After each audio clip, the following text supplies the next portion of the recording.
haunt us in the dark, igniting a fleeting spark. Dreams are lost within the fight, restless souls in endless light. Together we won't lose if we know the rules. There's no rest for the wicked and the kind they've inflicted. One day we will see a true victory. There's no rest for the wicked. Vigilant we shall be.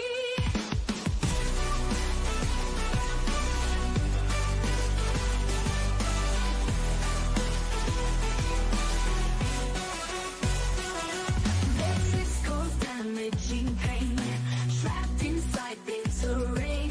To fight them we must be strong. We are in this for the long haul.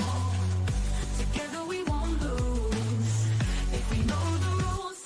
There's no rest for the wicked and the kind they've inflicted. One day we will see.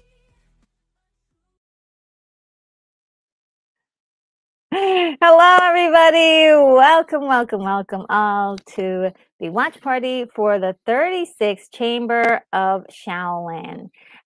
This was done in 1978, and I am just super happy that we are able to watch this. I want to bring on my guests immediately. I've got Kojay in the house and Lorena Creole. Hello. What's up, everybody?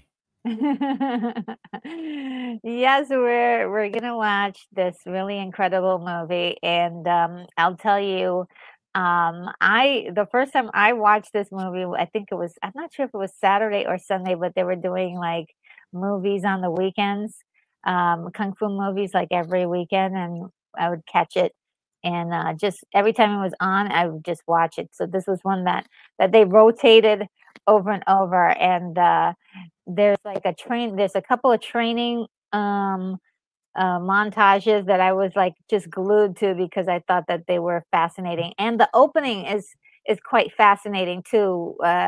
It just to watch the sort of the training that was happening. What about you, Kojay? What was the first time, and what was your impression of this movie? No, I love this movie, but I actually saw it later, probably in early 2000s, maybe 2002, 2004. Because usually this style of kung fu movies, I usually like the cops and robbers ones that had more fluid choreography and fighting. Because when I did Hungar and Chole for Kung Fu, a lot of our forms in fighting, or we would do these performance measures of it, so it would look like how they do in Shaw Brothers movies. And I was like, that looks like school. So I got into it later when I was older to appreciate the art style of why they fight so kind of rigid but passionately.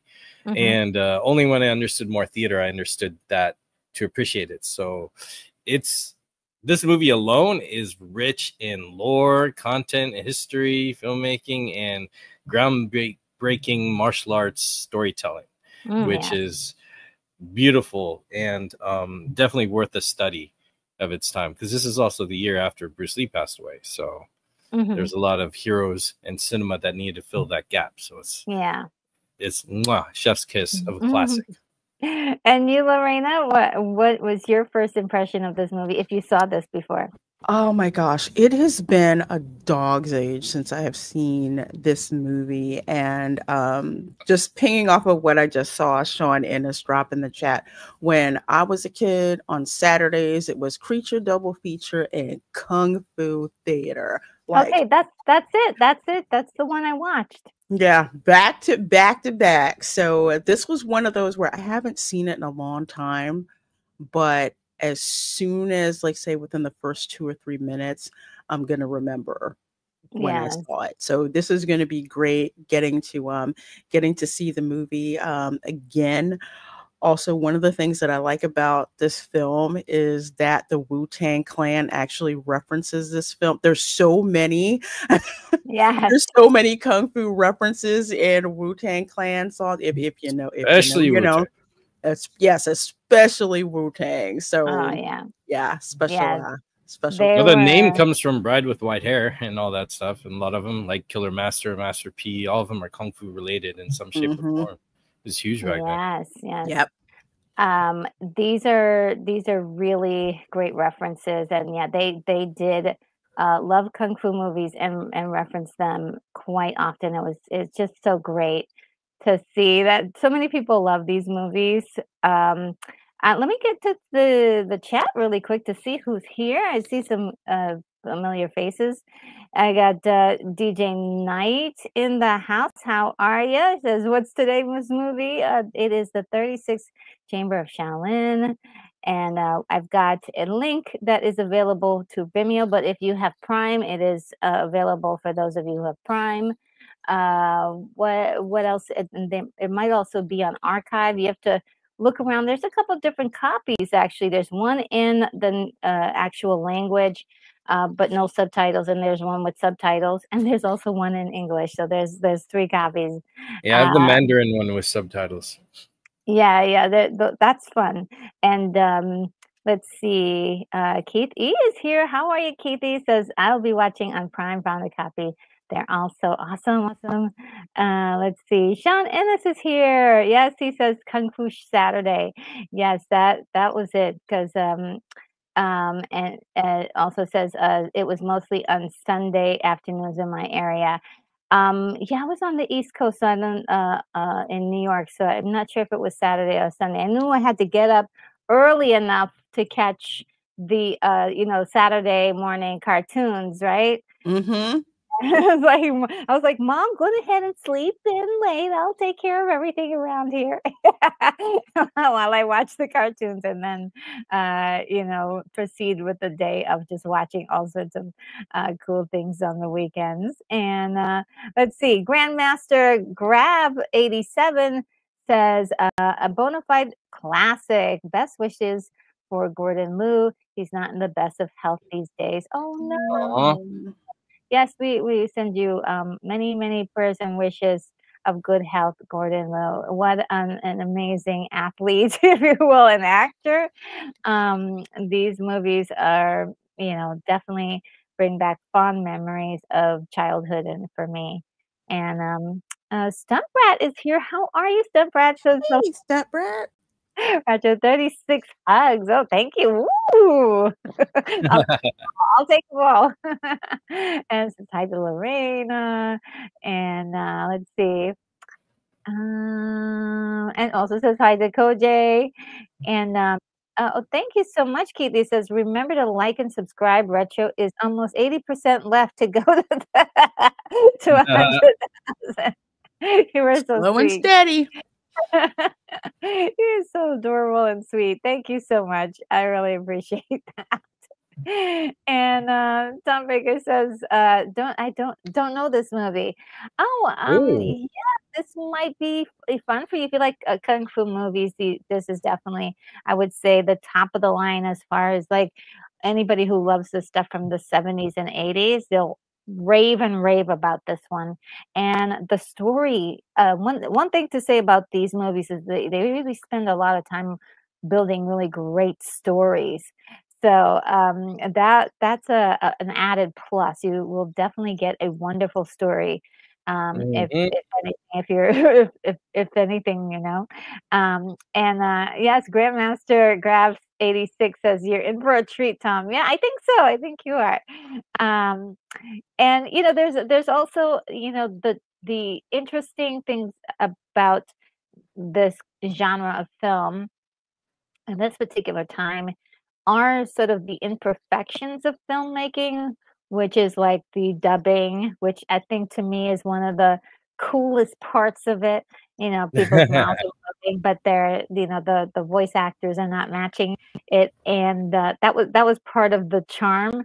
And also that was weird for me because I rented from Asian stores and they were all Yes. subtitled or not, so I only got dubbing experience like probably 5 times. So for me, dubbing was okay. like a thing. Yeah, well, I guess because you saw it later in life. Because I saw it as a kid, like literally. Oh, even as a kid, all my other Hong Kong stuff. Oh, really? They were subtitles? Because I grew up near an Asian stores and all that community, so I just got from them because we get it a year or 2 or 3 years before the dubbing would come out sometimes. Okay, the quality was bad, but we got to see it. Oh, okay, yes. As it Because was coming out. when I was a kid, it was the dubbing. That was the fun. That was also part of the fun of it, and also the special effects sounds like. Oh You're yeah, like, I love oh, it was those. great. It So much was so was like, and then recycled. you You would, hear the same sound in so many movies. yeah, yeah, and then you would go to the playground and just like, Yep. it's like, Yeah, I did that. it was like the best part. I loved it so much. It's just, Even when they moved like a sort of the whoosh, yeah, or even there if was it's clothing. always a sound. Yeah, it was always a Oh. sound. It was so great. And I think that was part of the fun thing if you were a kid and you listened to that when you were growing up. And Grandmaster Grab 86 says heads up when it comes to kung fu movies, widescreen prints are preferable. Others the image will be cropped. Yes. Mm-hmm. And that was a popular thing in the 70s, 80s was to have just crop things up so that way they'll fit on TV screens. So hopefully we all have the right one. We have the widescreen one. And Shan Enna says, I grew up in the NYC market, lived up at Westchester County. Okay, so most likely we saw things at the same time. So it must have been Sunday night, Sundays for me then when it came on. And Keithy says, I think either it's on WPIX or WOR, and I do believe I saw them. Yeah, it sounds familiar. Um, and says great programming in the 70s and 80s. Yeah, I think for a kid as a kid, they had like the best shows on the weekends for kids, including like the late night Friday nights if you were able to stay up late and I know one was Rhonda Shear's Up All Night. Do you guys remember that show? I didn't see that one. I do Oh remember my god. like Yeah, that was commercials. she played all the silliest movies and they were great and they were absolutely great. Like I don't think I was able to get uh Elvira. So, but where we were at, but I did see Ron this year. And Dacry Holder is here. Hello, says my favorite kung fu martial arts film of all time. Bruce, Nice. brace yourselves. Yes, this is such a great story. Great story. Um, Shannon says, I also spent a lot of time studying martial arts. Wow. Never kung fu, but mostly Japanese, Filipino arts. These films were so great. Now, you said, Koji, that you were studying some martial arts. What did you study? So I did 14 years of Hungar and Choi Lei Foot Kung Fu. And Oh, it was under a JKD system, Jeet Kune Do philosophy oh, system. Because there's history behind our school's master taught his first student back when amongst the Chinese community it was illegal to teach anyone who wasn't Chinese kung fu. Then oh, when wow. Bruce Lee broke those barriers in the late 60s or mid to late 60s, then he opened up the school to be teaching kung fu. He was secretly teaching his first student, my master, or Sifu I should say, kung fu. He just didn't tell anyone it was kung fu he was teaching. He's like, I'm teaching him karate or whatever, you know. So you're gonna see in this film focus on Hungar because Hungar is northern inland and Cholefoot is more southern, and they have Okay. different philosophies. Hungar is very straightforward, pretty kind of brutal in my opinion.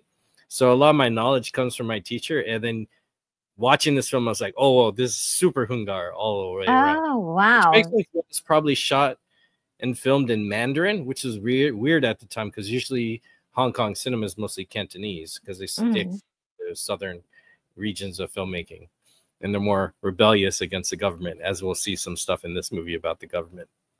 All right. Oh my goodness. So we have an expert on on the crew. And Shannon I says, drink and know things. It's random.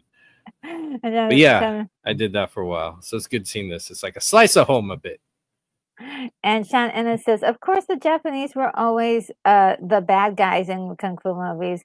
I even knew some of the kata used in these films. Oh, awesome. So when he says kata, kata is in kung fu, we call them forms. It's when you're just there's a choreographed sequence of stuff you do to Yes. keep you in training. So it's kind of I like actually took dance. some karate.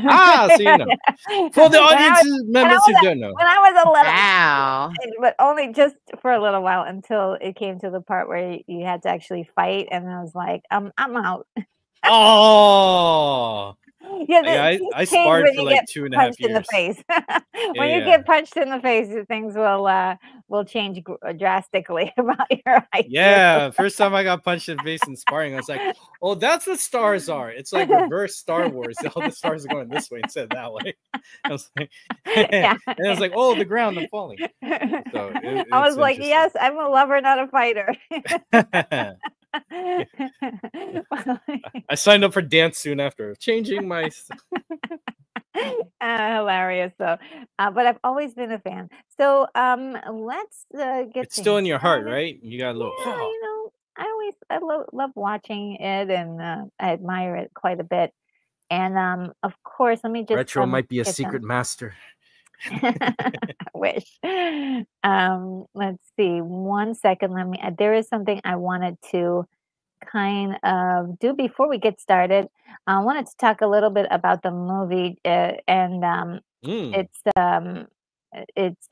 definitely produced by a very famous group called the Shaw Brothers Studio, Yeah. which is the largest company, the established and distributed based in Singapore, and they're they did a lot of movies during the 70s, but it started like way back in the 50s, the late 50s. So they've been they were doing it for quite a long time.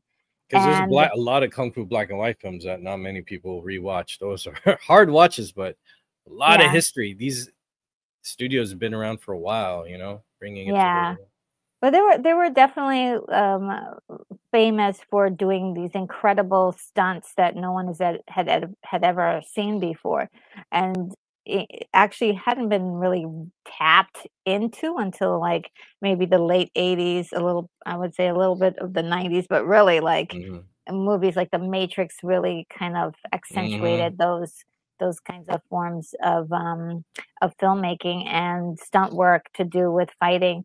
But yeah, because this is when they implemented wires into high flying. Because a lot of these martial artists were from the red trousers or theater thing, where it was very dance. That's why it's all rigid like that. But the Shaw Brothers implemented the magic of wire works and reworked that. In fact, Yuen Woo-ping's you can't even see. Yeah, Yuen Woo-ping's dad is in this movie, and Yuen Woo-ping choreographed The Matrix and Kill Bill and all that stuff, which is why they brought that expertise from here. So it's cool to see his dad in this film. You'll see him when he pops up. You're like, oh, that guy. Okay, so you'll have to point them out. There's a couple of movies that they're really famous for. I'll just name a couple of them, which includes this one. There's The Love Etern, 1963. Come Drink with Me, 1966.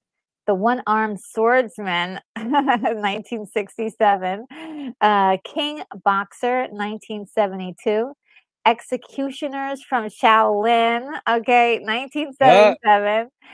And The Five Deadly Venoms, which I've also seen, 1978. Classic.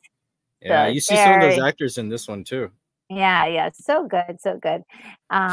And this is so happy to this. Of course, we mentioned Gordon Liu. He is the star of this movie, and Lole is also one of the stars of this movie as well.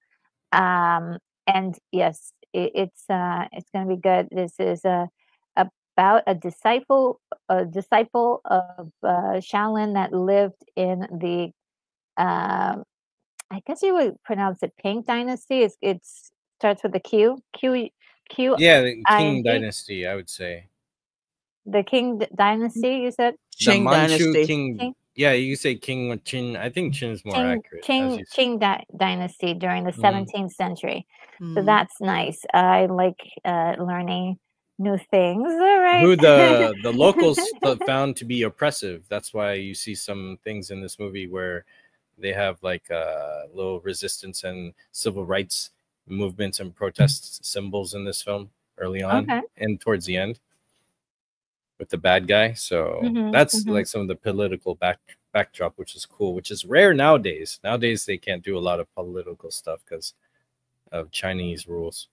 Well, I'm gonna queue up my movie, and then I will also put in the hype video so we can go and get refreshments, take our last little tinkles, and queue up for the video. All right, let's do it.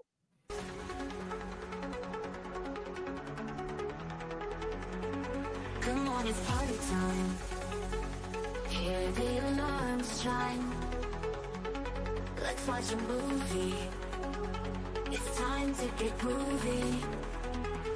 It's time to party, party, party. We got to party, party, party. It's time to party, party, party. Party, party, party all night long. All night long.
All right. Yes. Love that song. Me too. I just started dancing.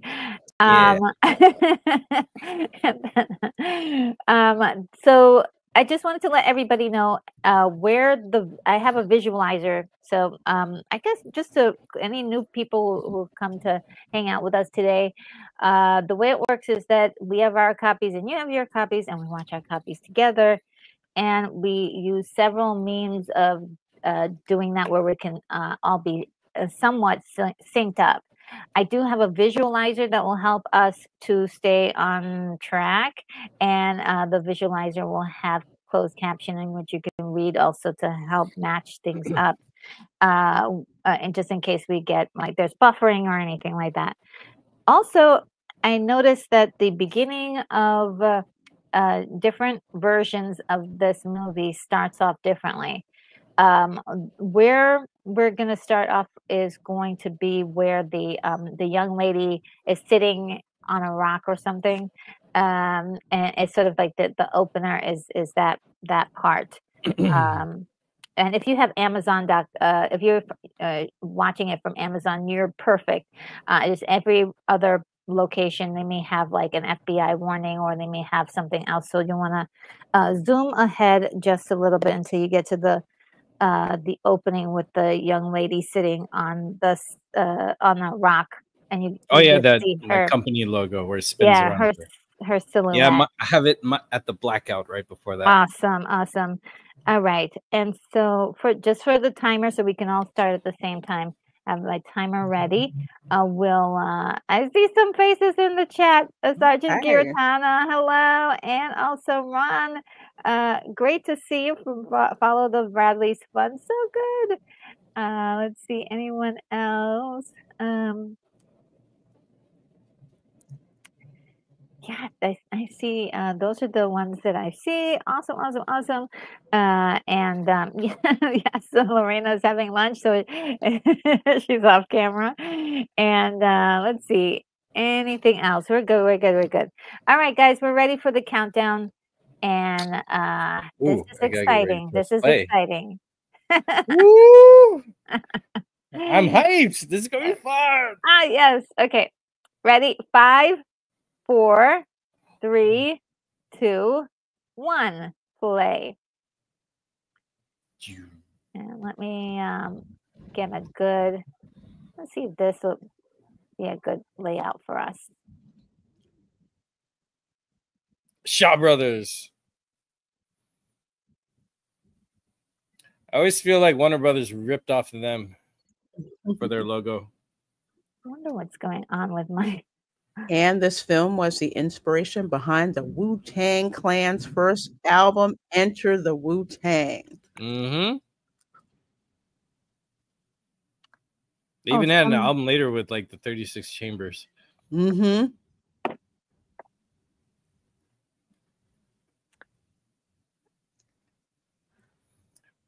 So yeah, what he's doing here is a form. Japanese will call them katas. Mm-hmm. Yes. This would be his hand form. They're always called hand because everything's associated with the fist. It's not really a kicking martial art, but that is an option. So that's why everything's like Iron Fist, Buddha Palm, Tiger Claw, everything's hand based.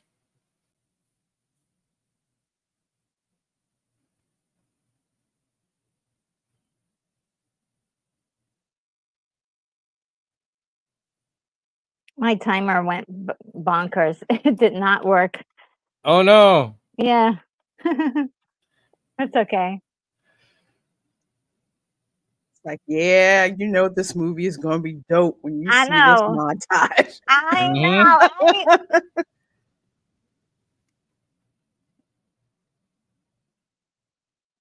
So usually when they hit the ground with their feet or Mhm. weapon, that's their way of conditioning, like hitting a heavy bag. So you hit the ground to have that conditioning. Wow. Through the water. Yup. Yeah. Mm-hmm.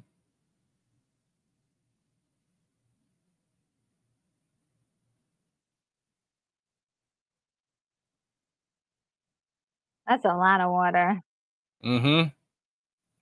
And I like that they're shooting in this studio. It's like not part of Earth or anywhere. This probably is mined or something, you know? It's kind of unearthly type of setting here just for the credits. I like that.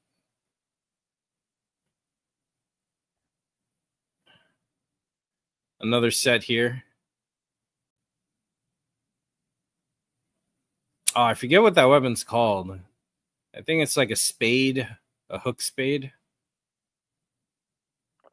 I think I'm a few seconds behind. Uh-oh. Then I'll pause a little bit. Oh, no. You go, keep going. You follow the visualizer, everybody, because that's what I'm doing.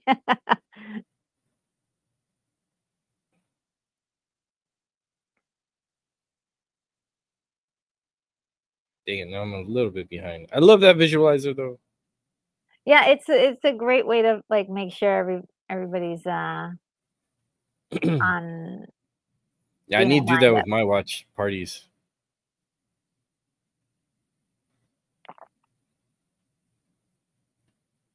Oh, yes, and the bad dubbing. Yes. That's the nostalgia for me. Like Same. if I can't see the bad dubbing, it's just like this doesn't feel like my childhood. Yeah, it's like it doesn't seem quite right. Yeah. That's funny. I'm like the opposite. Now, when you see these things when you're like 7 or 8, and you're like, this is the first time you've ever seen this kind of like fighting or like storytelling or these costumes. So it's like, oh my God. And then you see, all I always say the imperfections of the dubbing is like, it kind of sticks in your mind. But to be fair to dubbing, it's not totally bad because back then they didn't use a lot of audio when they were recording. It was actually silent, so they would dub their own language over, and so everyone was really dubbing. Yeah, Nothing was really mostly of the international films were they did not film with sound. yeah, It just saved exactly. money. Yeah, because also these studios over next wall, there's another film shooting too, so it's really noisy here actually. Yeah, And you can't control a lot of noise, especially when you're shooting on locations around certain places too. And yeah. also, some of these actors are speaking Cantonese or have been in all these films, so they kind of get dubbed over anyways, be it Mandarin, Cantonese, or English or French. And the sound special effects. This dude right here. Okay, stop everything. Yep, gotta line up. Retro, you got a super chat.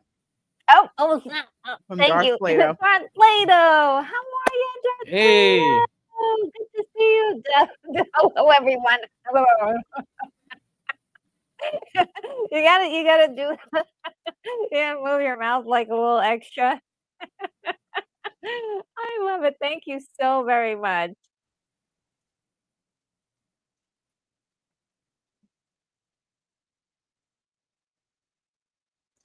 Oh, I was used to dubbing with the spaghetti westerns. Those ones I couldn't get the original language back in the day.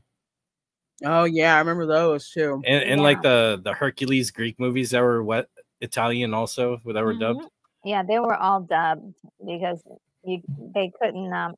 Sometimes the actors didn't even all speak the same language. Mm-hmm. So or didn't even speak English. So some of them were like phonetically given the words to say.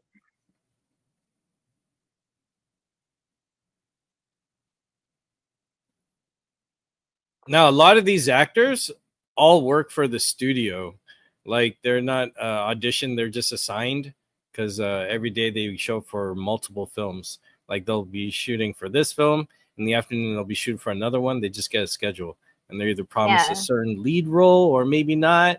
It's kind of lucrative, but they all just show up. There's no auditioning. Yeah, because you could see them in so many other of the same movies at the time. Yeah. I'm like, oh, that's the same actor from the other movie. Right?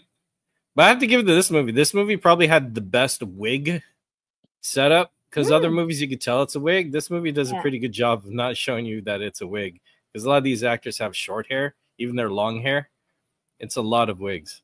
Oh yeah, that pretty much. I think all the movies that I've seen, they're all wearing wigs. Yeah, I mean, some of my girlfriends they wear wigs too, so it's like they would point it out. It's like, oh dang, he's got a good wig game.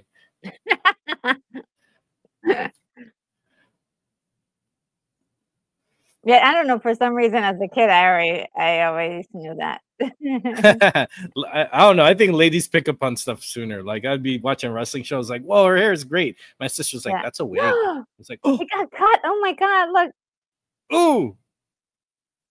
It's like, "I'll fight you with one hand." Love it. One hand on you. Oh, you know you were in for hurt. Yeah. Ah, man, he's like, I'm not even gonna use full strength on you. No escape. Oh, he's going down. Man. Yeah, when you face off with this guy, it's pretty much a death sentence. Mm-hmm. Dude, this is not where you need background people get into it too. Yeah. Oh. And that was the end of that. Yeah.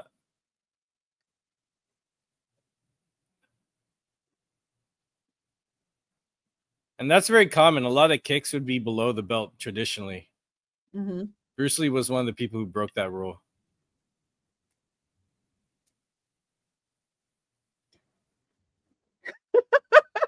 Oh, shilala. It went so quiet. Mm-hmm.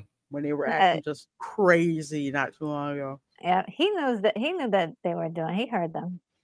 Mm-hmm. Oh, there's Gordon Liu. Oh wow. Yep. Oh. I love the voices, the voice acting. It's just great.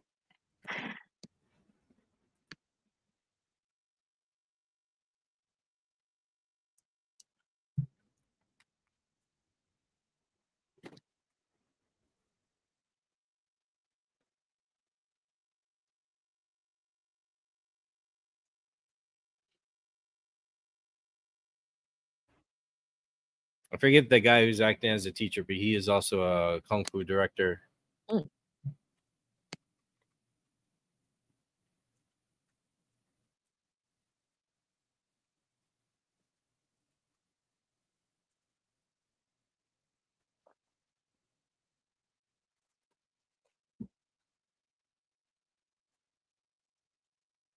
Oh. So I don't know if the dub is saying who the Tartars are, but the Tartars, or if they did the Mongolians, those are the people invading China where the Great Wall was built to keep out. So the Tartars are usually of that group of people. Oh, it's saying something totally different. Oh, what is it saying?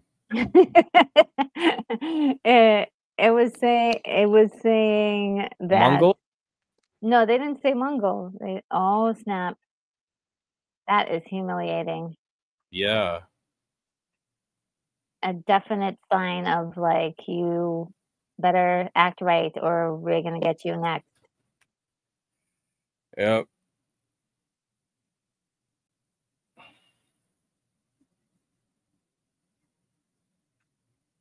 Uh-oh.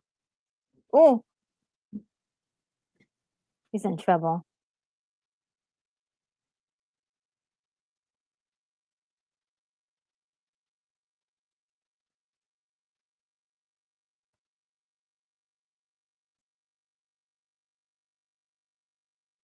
Poor he's almost in trouble. Oh my god.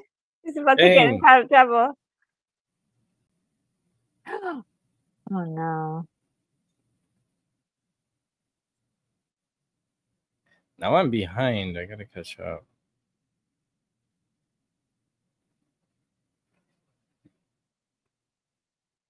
And no, apologize.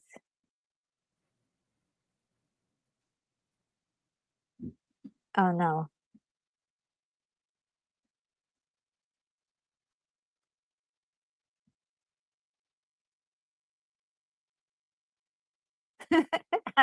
I love it. It's like Mm.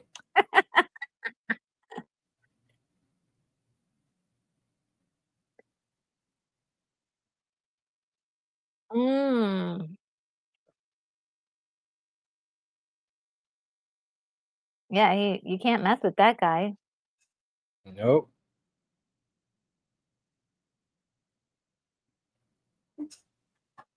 He's got the spirit of a rebel right there. Mm-hmm.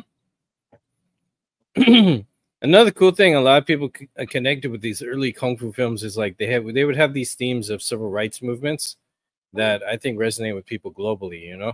Oh.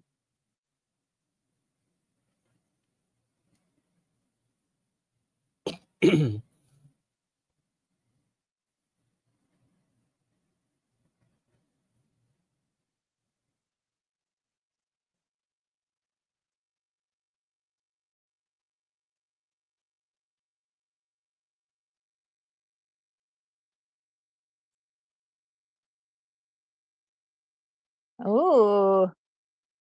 We're Good getting deep now. question. Yeah. Getting deep. See?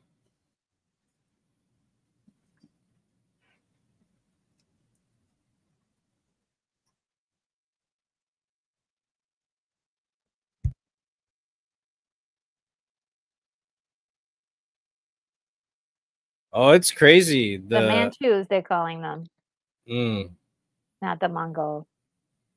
See, there you go. I have the tartan on my translation here, but they're the same one. There's different words for each one because you'll have like, Mandarin and Cantonese words and namings and different phrases in different provinces. So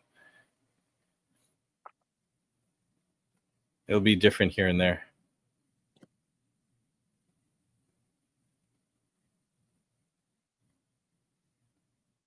Yeah, our subtitles are different. This is crazy.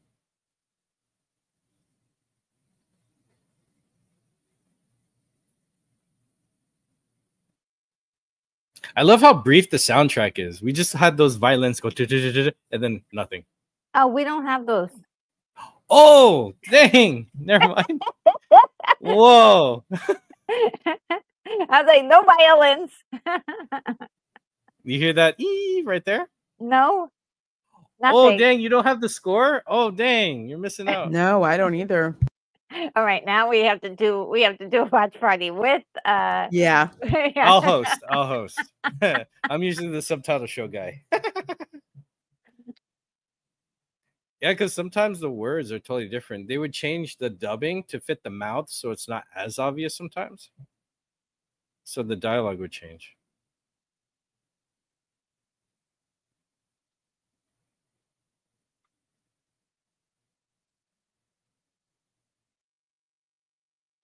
Oh, this old guy always plays warm-hearted characters in movies.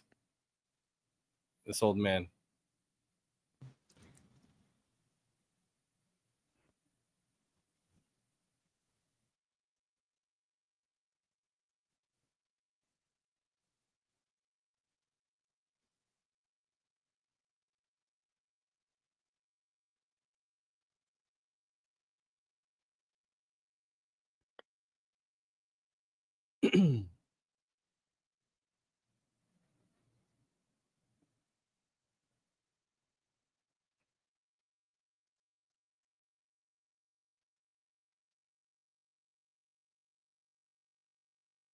Tom Baker, this was released in the States in different formats, usually straight to VHS, or they play it on some cable stations. Yeah, they would show it in certain theaters. Mm-hmm. Like if you were in the 70s, we watched a lot of kung fu movies in the theaters in Times Square. They don't involve in Woodley Matthews.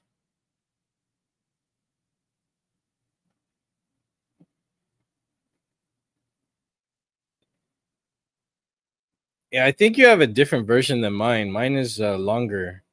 Now you're ahead of me. I'm seeing on the comparison. I'll fix it on my side. Okay. Well, you're welcome. There's the I don't know if you have Amazon Prime. Do you? No, I do have this digitally somewhere, maybe, but I do have Prime.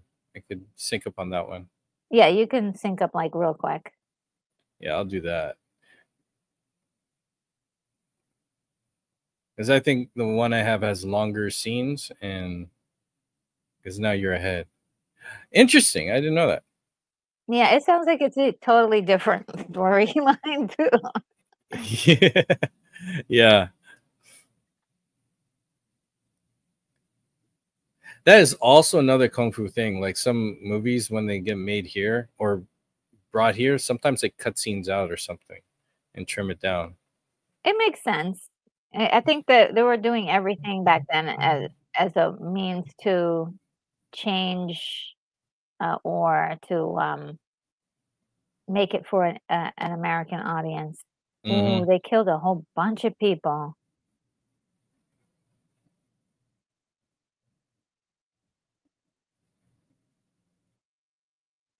Oh boy.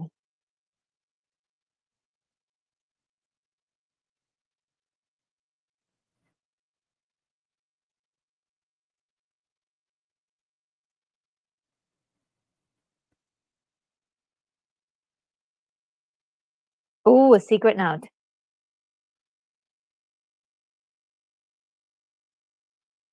Oh no. Yeah, the version I have is 8 minutes longer. It's the full version. Attacking soon.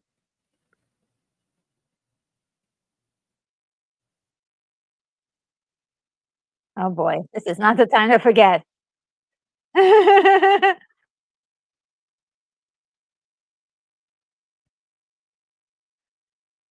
is like the perfect henchman. He's just like evil. Yeah, He takes his stuff way too seriously and with too much pride. Oh no, poor thing. This dude could have got away. Why did he stay? I never liked this part. I'm like, bruh. I think he was trying to save people's lives. Yeah, maybe. Yeah.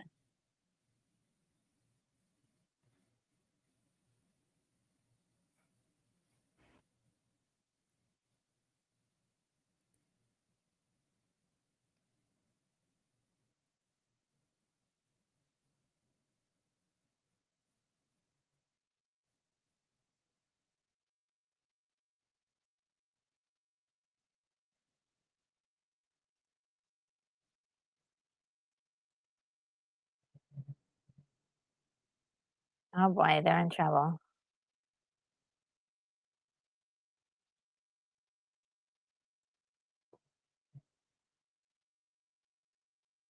You need to run.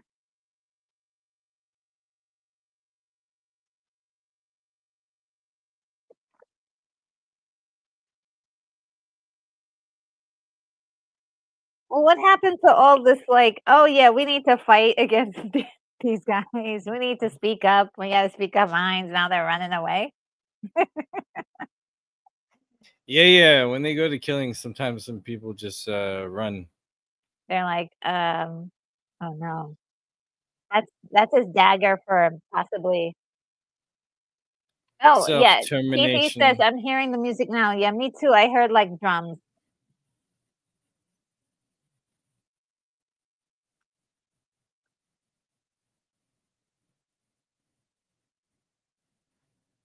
You guys are lucky they're not killing you. Mm. Ooh. Ooh.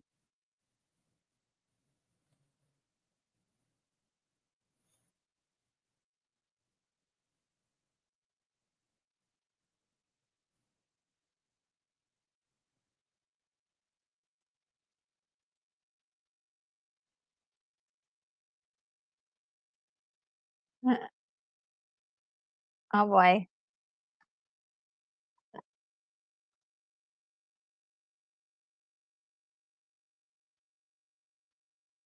Oh man.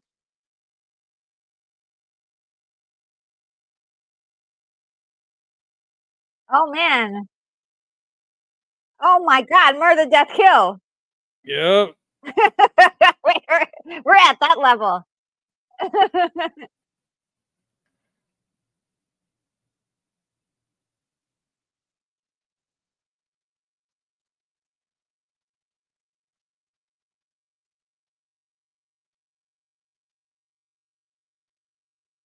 Wow.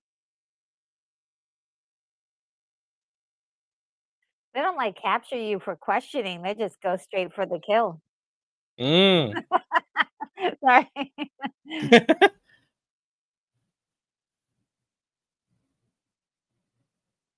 Lady, you better not say anything. They're gonna get Yep. you. These guys don't This kind of care. like that scene in Ben-Hur when the opening they were taking the family.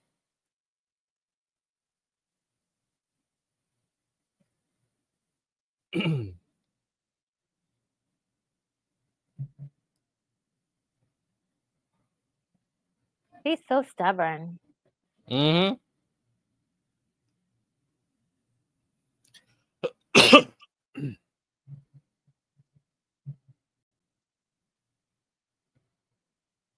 All houses, neighbors, streets. Cordoned off. Oh no. Here comes the news.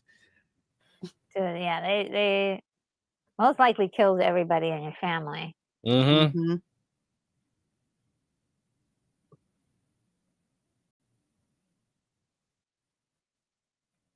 Just You because guys of have music one here? student. Yes, there's music. Okay. Yes. Yeah, That's a good I part. can hear it now. Violins. Right? Mm-hmm. His family was killed too? Dang. Yeah, they killed everybody. The Oh, Qing dynasty was very violent. he should have used. He says he should have used learned kung fu instead of ethics.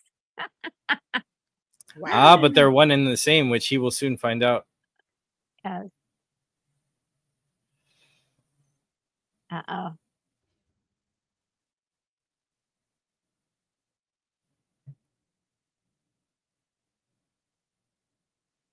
Oh yeah, there's the music that Hey, I'm there we used go. to. Mhm. Yeah. That's what we know. Yes, we know this music. Look at his home. He has such traditional makeup on. He had to have been a theater actor, the guy on the left. They don't recognize him. Yeah, because they can't tell beggars apart, or they can only see people per garb, you know.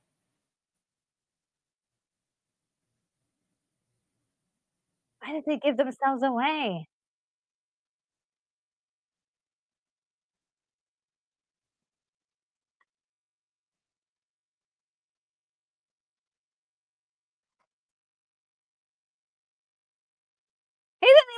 He doesn't even know what they look like. He's like, those two guys must be rebels.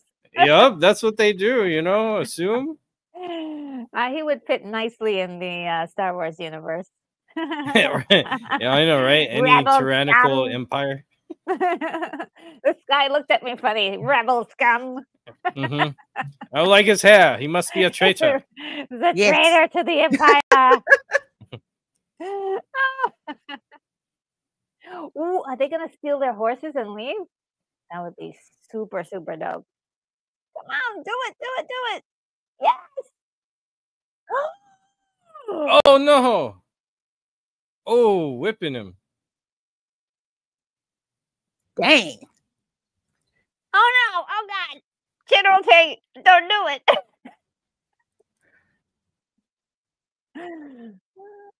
Oh my goodness! Don't Oh, they got doors. his leg. I'm sorry. I kind of have a crush on General Tang. Oh, all right. Authoritative ones, huh? Isn't Dialogue kills me. it right? It's like But it's like, it's okay because we want that drama, but still. It's funny. The speech, one last speech before dying. Uh, so. Where did he go? Ooh, the blood stains. oh, follow his ketchup. Yeah.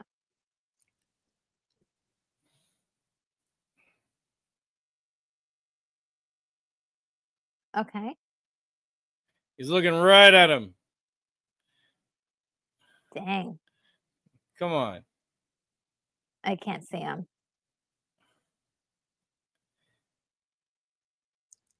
Couldn't see him. It's like, Yeah, oh, I I can't see. see him. He's His braid is on too tight.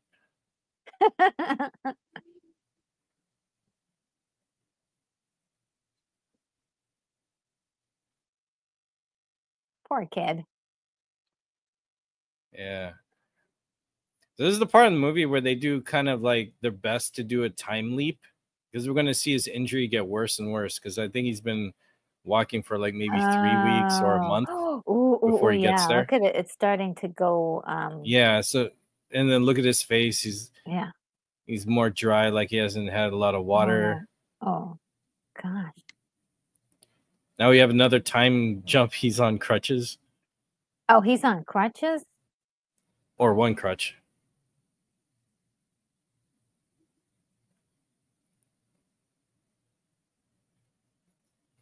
So he's been walking for a while. Yeah. Oh gosh. It's like turning blue. Don't do anything disgusting. Okay. I was like, don't remember him anything. It's been a while since I've seen this. I was like, don't dig into your own leg.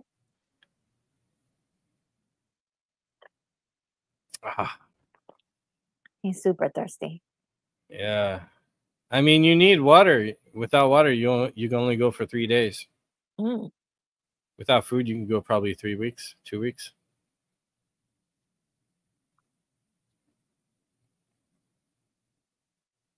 It's not far. Only up that mountain.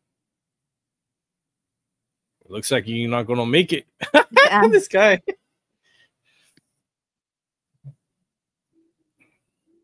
See how stubborn he is? He's so stubborn and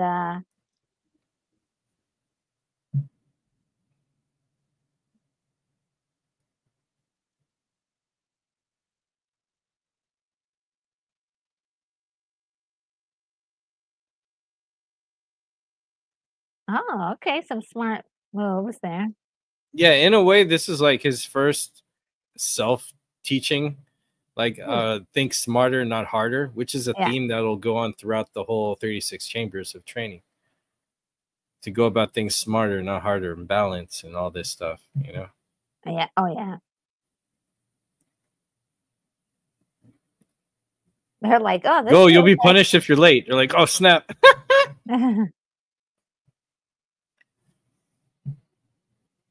He did him a solid. Nice job, dude. Yeah, I like that guy. That was cool.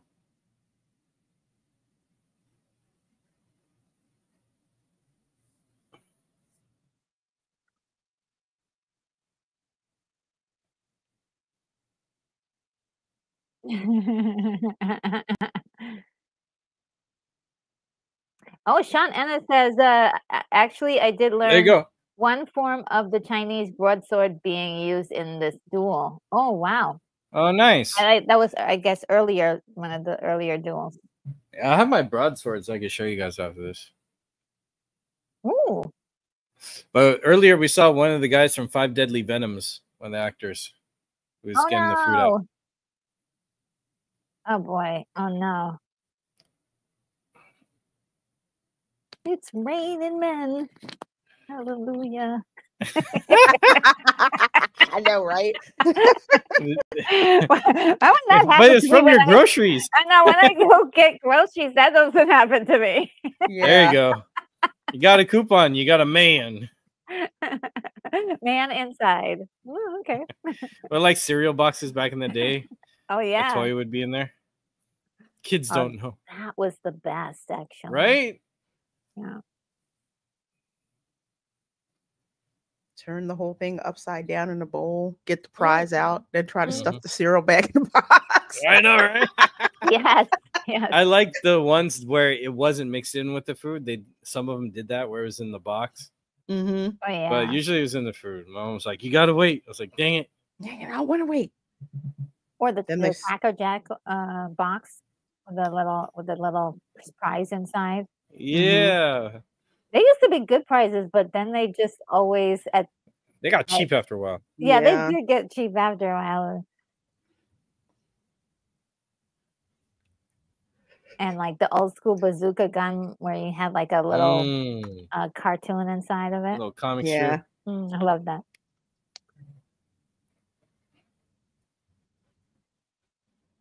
Ooh. They're spiteful and emotional. Dang.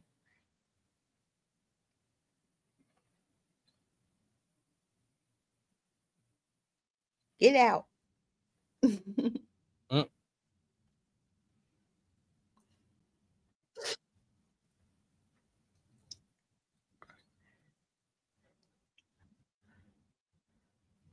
I like the guy who's yelling at him right now. Yes, yes. Uh-huh. I've This is the seen guy him in who so humbles many. him later. Yeah, yeah. Oh. I definitely remember this dude. Mm-hmm.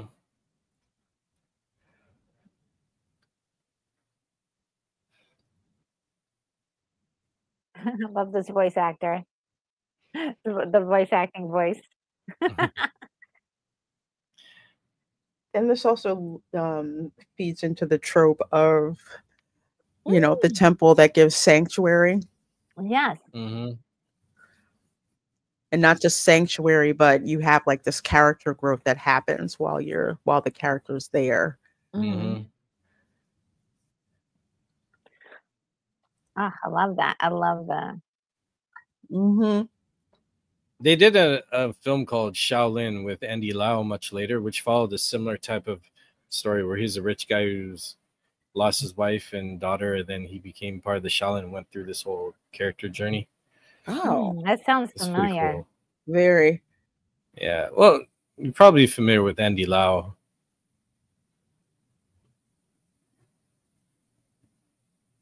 I think it came out like 10 years ago. Yeah, I'm not sure. We'll have to revisit that one. Oh, I need that basket. Mm-hmm. Yeah. My dustpan basket like that. He's looking good, looking refreshed. Mm-hmm. He's Get got a his little bit glow of up. honest work in there. Yeah, Uh-huh. a little bit of a glow up. Looking good. I wonder if his legs all nice and healed again.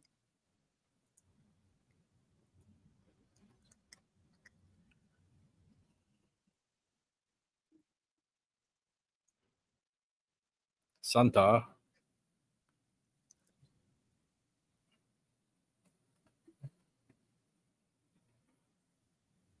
See how they do the time lapse? It's kind of unforgiving. Mm.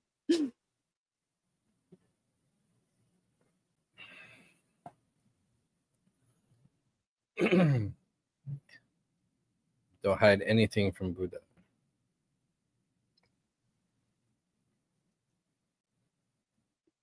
I ain't learned nothing.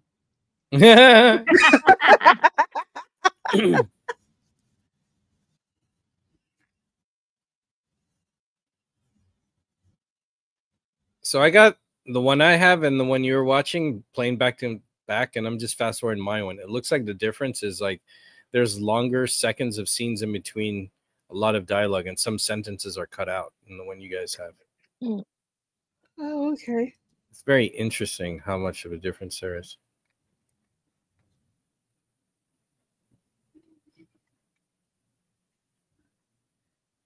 These guys are like, no.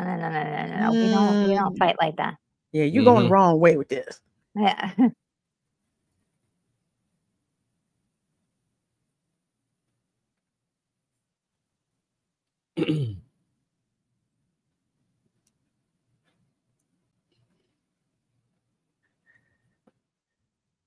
What's really cool about this film, you have like first 30 minutes Mm-hmm. of his backstory before going to Mhm. temple. When he's at the Shaolin temple, you get like a good hour of that journey of actually learning not just the martial arts and not just the techniques, but the philosophy, the strengthening of all your senses. Mm-hmm. And the last 30 minutes is picking up where the first 30 minutes was, which is kind of like the aftermath.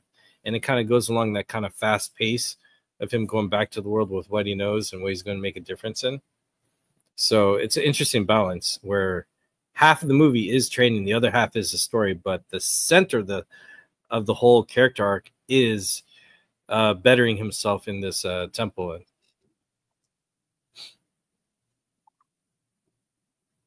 You don't really get a lot of films that have time with that. Like even with like the new Star Wars, there's barely any time for training. It's just drama.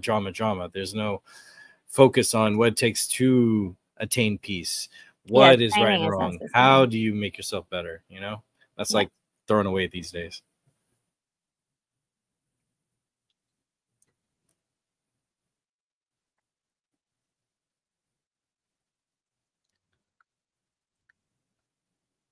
Oh boy, they're teaching now. Mm-hmm. I like this because he's like, oh, I'm going to go to the advanced one thing. He's going to find out some fighting or whatever. And now he finds out that there's a lot of philosophy and morality that needs to be mastered. He's like, what? Wow, deep. Mm-hmm.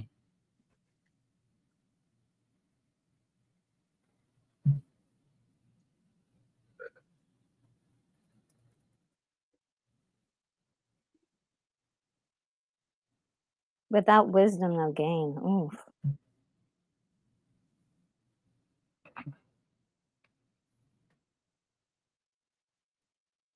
When RZA was complimenting about this movie, he also said he liked Rocky 4 because Rocky 4 took time to show the training of Rocky going into elements and trying to master his senses and go next level, defeat a new opponent that Oh, you got the most wow. of in Rocky 4 that you didn't get as much in previous Rocky movies. So he thought that that was the most kung fu of Rocky movies. And I agree. I was like, oh, that makes sense, RZA.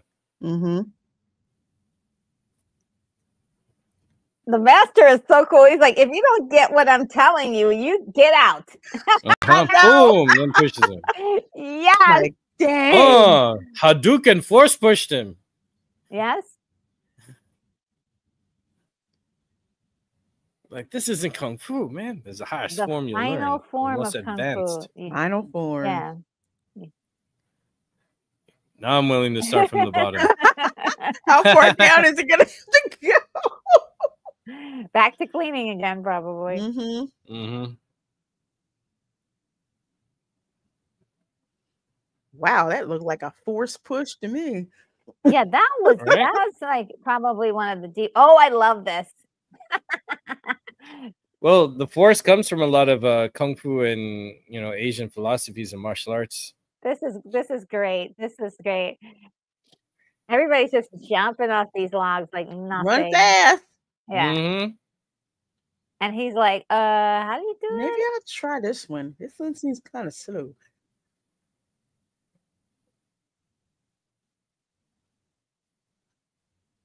Okay, across the water. He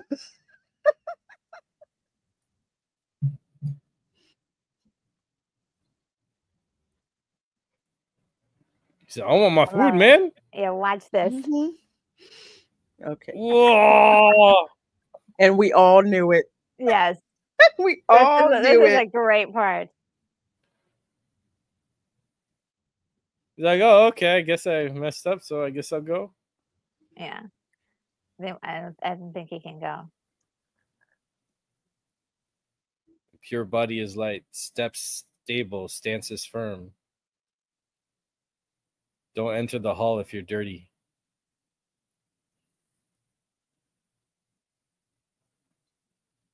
This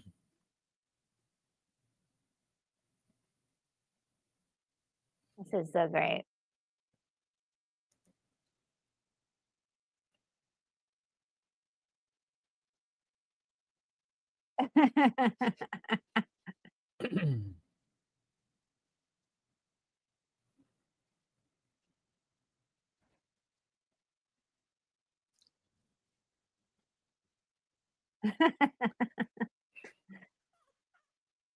Let me guess, no food left by the time he gets. Yes. Mm-hmm.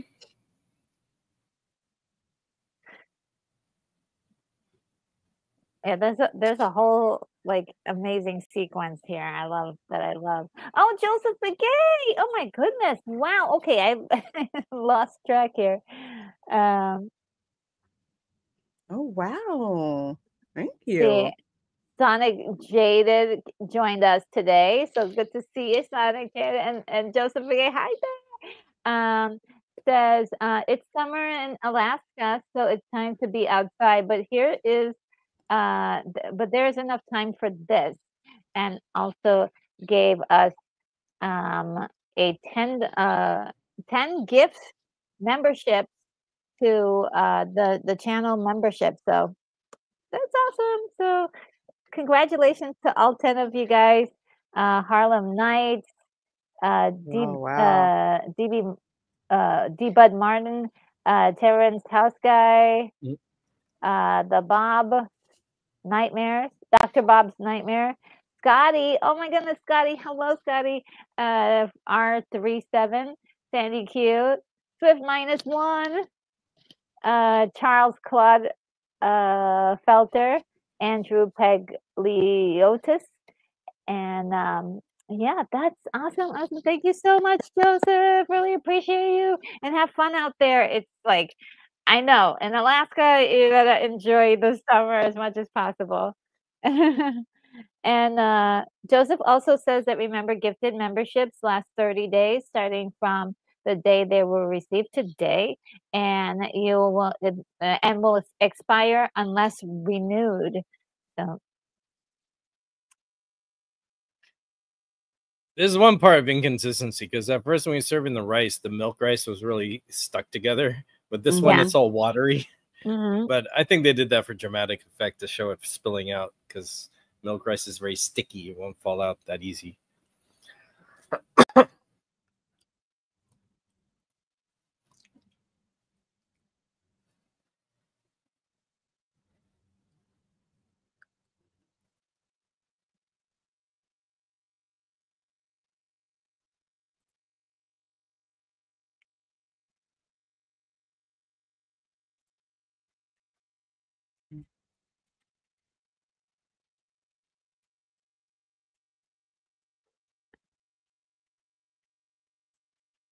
I like how you can see the difference of the master advanced Shaolin monks and then smacks him back in, and the students. Like the masters don't even try; they just go across with these.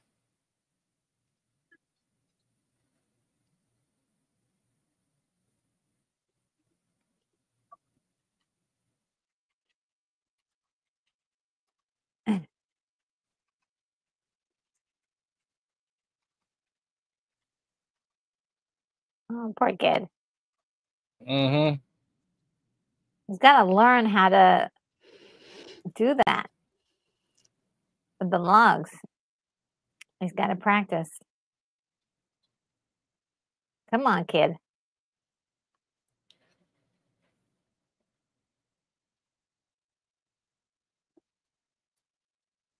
His personality is so stubborn, so Mm-hmm. he that might be a plus in this situation where he can actually like, okay, I'm gonna stick with this until it works.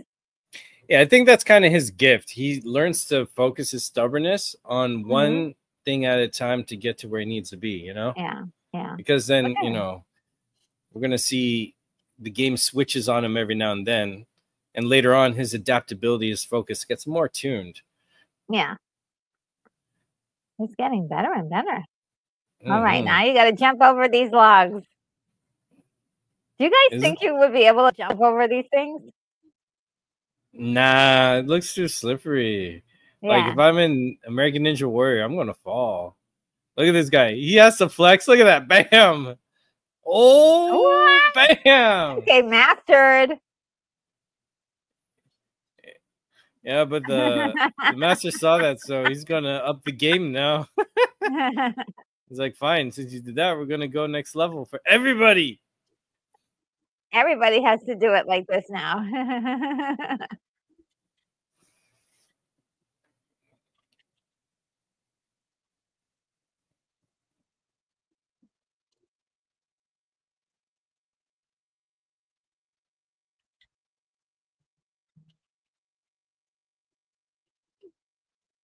Dang. Mm-hmm.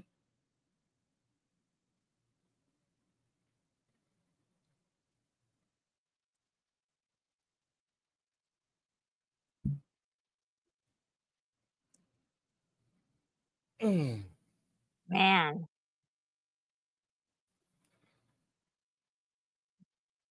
That's messed up.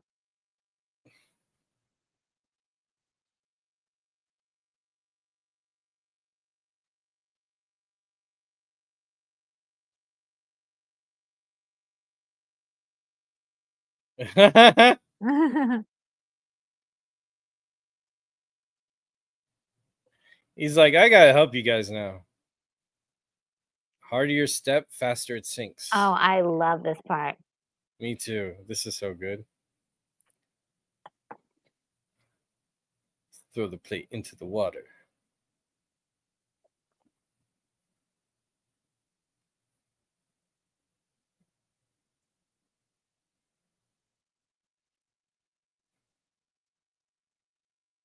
Come on, do your thing.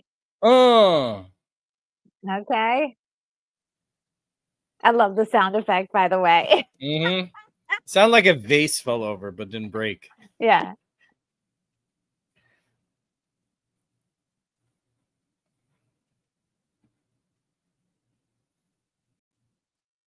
Uniformity of the mind. Focus your power. You must keep this point in mind.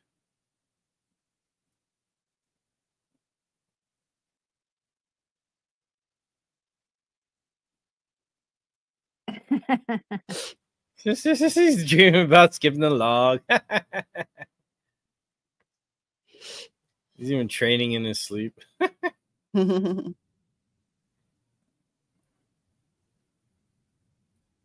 Oh, see, and this one says power, balance, speed, not strength. Oh, he's feeling himself right now. I mean, you gotta. Woo! So you'll notice two differences. he put his fist at his waist, so he's more, I think, southern, and then high up top here is more northern style, in my opinion, or it's the other way around. Oh, he's like almost getting it. Look at those shoes, the I slippers. love it. Yeah, I love them. I want It's a almost pair. like ballet shoes. Yeah. I want a pair for sure. Oh, he's like, There you go. Woo!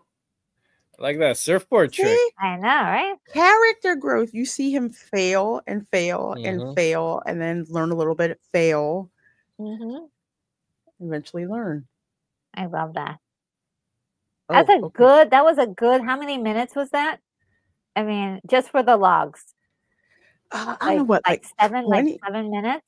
Yeah. Well, it was 10 on my end. Yeah, just great character growth and development. Now he's like Mhm. getting more confident, and we're feeling more confident about him.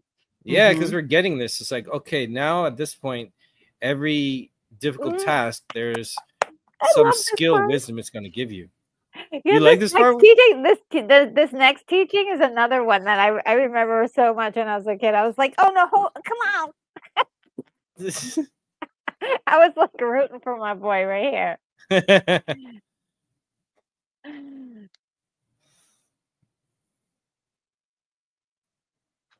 He's like, build up your arms. Mhm. Because they're too scrawny. We want bigger arms. Or you just learn to put your gut forward and you're like, okay. Oh, but they're angled.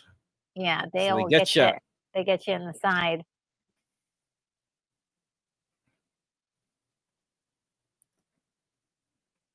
They'll work out the back, the shoulders, the deltoids. Check that. I might need to get some of that. I don't know. I'm a little critical of the wrist positions. You don't want to get cubital tunnel or carpal tunnel. That's the problem. Sure.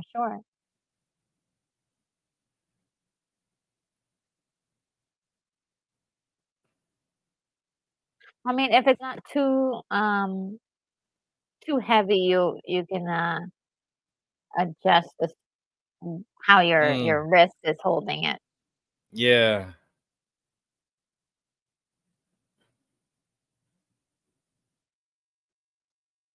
This is blade fall off right there.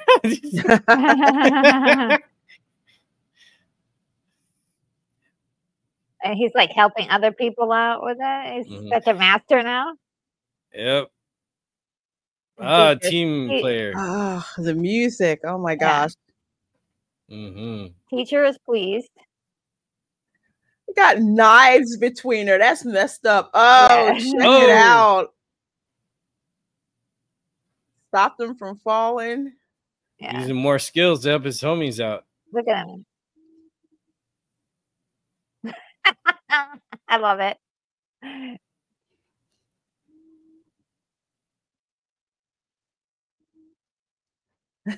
Neither did we, but we're here for it.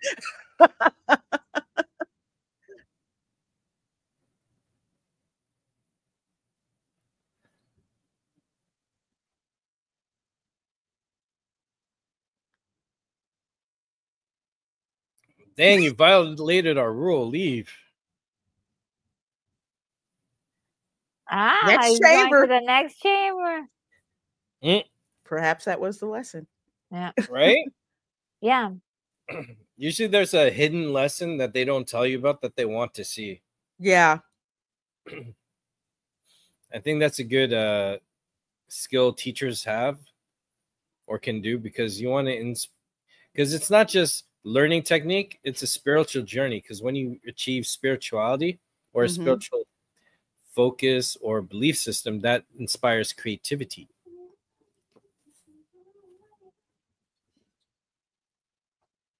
Because it's not just, okay, here's all these skills. It's also, how do I apply it for betterment? Right. And others around me.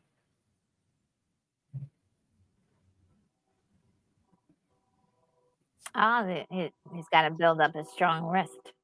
This is before they invented resistance bands. Oh, Ah. snap. You know, for those workouts. Ah.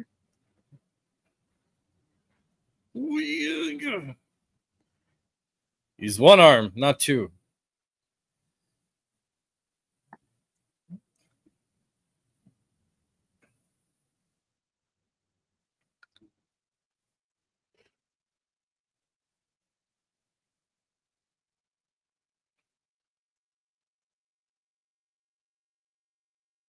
He's like, This is oh like a Lord.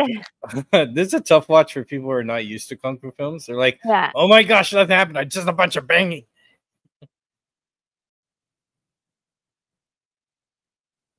Yeah, that's gotta hurt your wrist Yeah. after like the first one, actually. Oh, Mhm. Emily Kruger, so good to see you. Hi, girl. Hey, Emily. What up?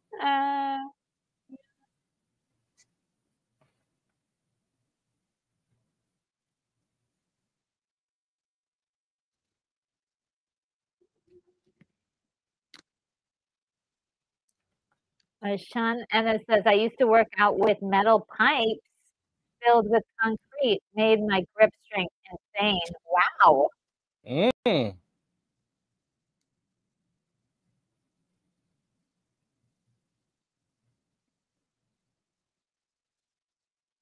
That is not easy. Mm-mm. Oh, poor kid.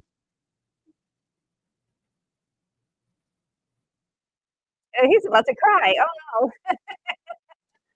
And that's iron on a bamboo pole, right? Oh, look at his Mhm. yeah, look at his hand. He's like, oh man. Ah,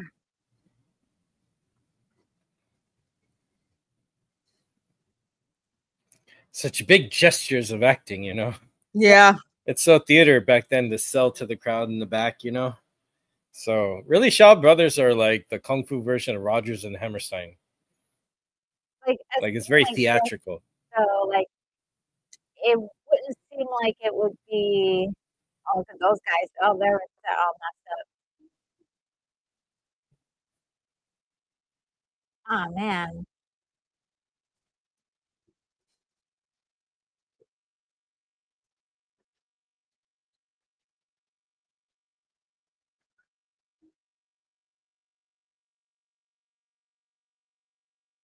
Like who can make this exciting and interesting? Like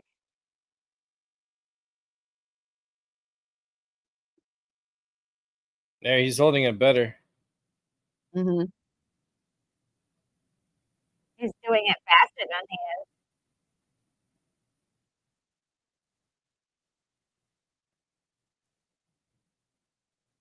And look, it's got him in a perfect end horse stance for a punch. Yes, yes. He's So in a he's great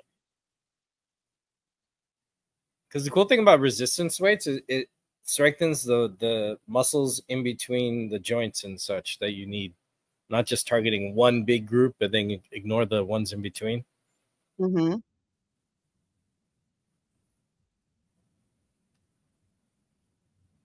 As I talk like I'm in shape or something. we trust you.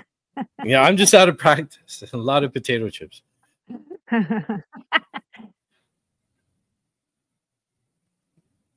Oh, so what chamber is this?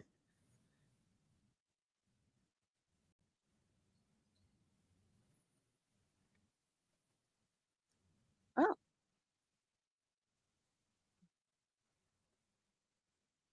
What are the sutra chambers? Oh yes, I remember. Oh, I think I remember the sutra chambers. is this what I think it is? Dude's face. Not that kind of sutra. Oh, different sutra. Are they repeating? Are they repeating chapters? I should say, reciting prayers. Mm-hmm. But I appreciate getting the double entendre there. Oh, yeah. Oh, Just the sutras, no comma. And maybe, maybe that was part of the joke where the other guy's looking like, what? He's like, so I know Shaolins can marry. No, No, but I like this because look at the glitter in his eye, you know? Yes. Yeah, they Because knew what then they were after doing. the accomplishment, who else gets the glitter in the eye? We have to stand between the incense urns. Okay. Oh, yes, yes, yes. This is another Wu-Tang part. Light it up. Uh-huh. There's a reason that band, that rap group is so darn popular. You see the movie How High? Yes. Hey, my sister. Oh, I love that darn movie. Oh, it's so good. This is also a personal reason why I like Batman Begins so much, is that was a character growth.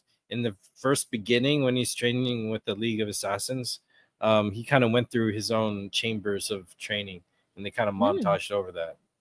So I like that they had that aspect in there. Nice. Yeah. Don't move your head, dude. Yeah, you might get super high, then not sharp eye, you get red eye.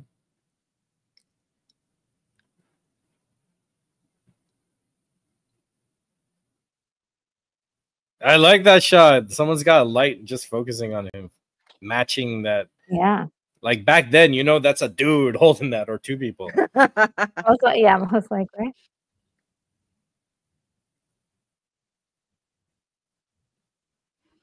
That's making me dizzy.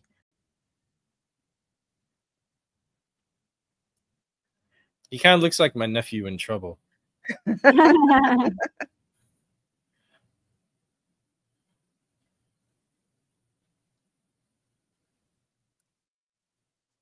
Oh.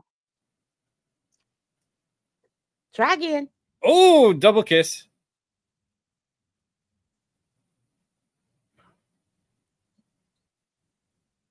Oh, Lord. He's like, oh, snap. All right.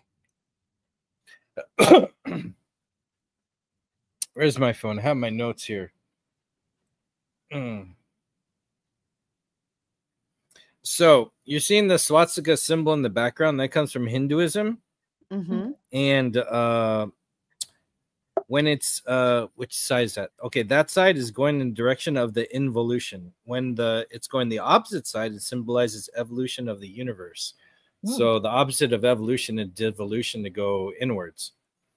So it's the Nazis are the ones that spun it on its side to give it a different symbol, which is associated with hate and genocide and conquering. Oh. So there are two different things. It's been part of Hinduism for thousands of years.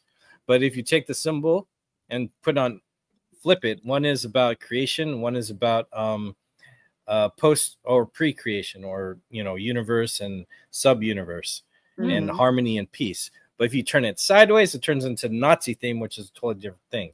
I would compare it to, like, okay, you have the Christian cross, but when you turn it upside down, it's a symbol for the opposite. So same with the swastika. Wow. So you'll see that in a lot of stuff that's related to Hinduism or Buddhism, in like a lot of these kung fu stuff or Asian storytelling. Even in temples in Japan, which is like more Zen, that's what they call it. So people like to look at symbols and use it as a way to hate like Asian culture or Chinese people. I'm like, no, just no more history, people.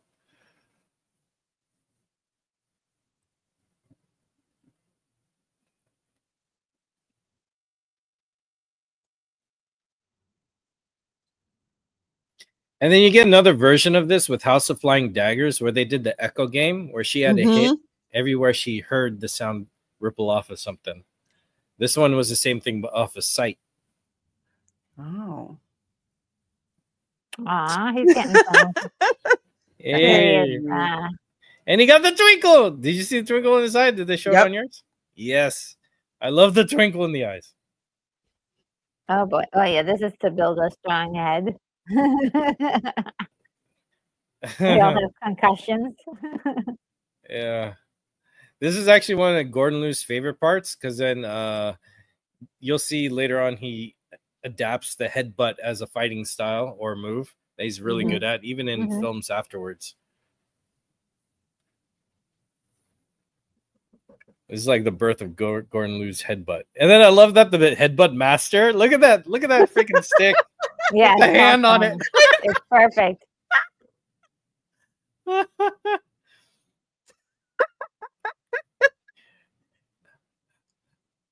Oh, I don't know if any of you saw the movie Dragon Gate by Troy Hark. He has a character that has that stick, but the hand would change to his impressions. Like if you said okay, the hand would turn into a thumbs up or whatever. It's pretty crazy. Oh no, he's knocked out. Wow. That's really going to mess with the equilibrium. Yeah.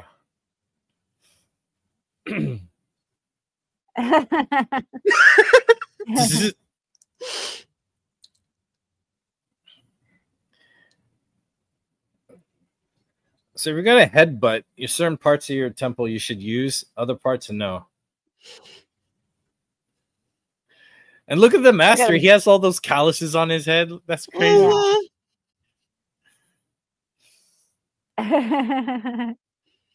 Okay, now you got to get the incense. Oh, Lord,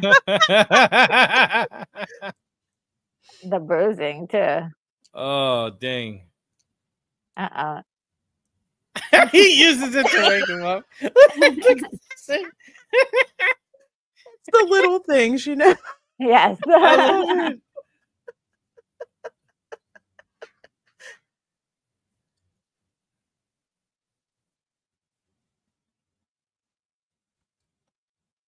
So he's been here for 2 years now that they said. Wow. Oh, his head is messed up.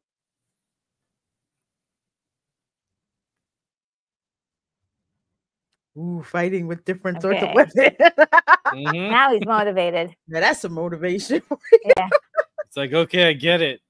Sorry, I Yeah. couldn't think straight. My head was getting pounded. It's like we're getting through this. The renewed vigor that your hero gets when you let him know what's at the finish line. Yep. But also, like him being able to do that is Get the like instant. he can take hits. Yeah. And still be cognizant. Yep. Because imagine if a punch is coming your way, you could just headbutt the fist, which we've seen in some kung fu films. Yeah. Oh, now he's ready for Shaolin soccer. Let's go. You have to have training for that. I mean, you can't just start.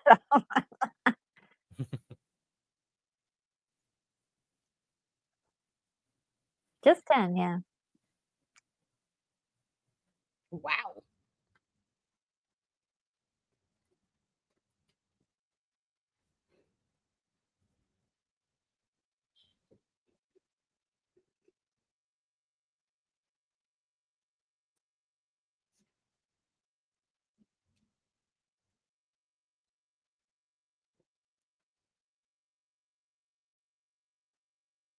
So I'm guessing we're at 3 years into his training here.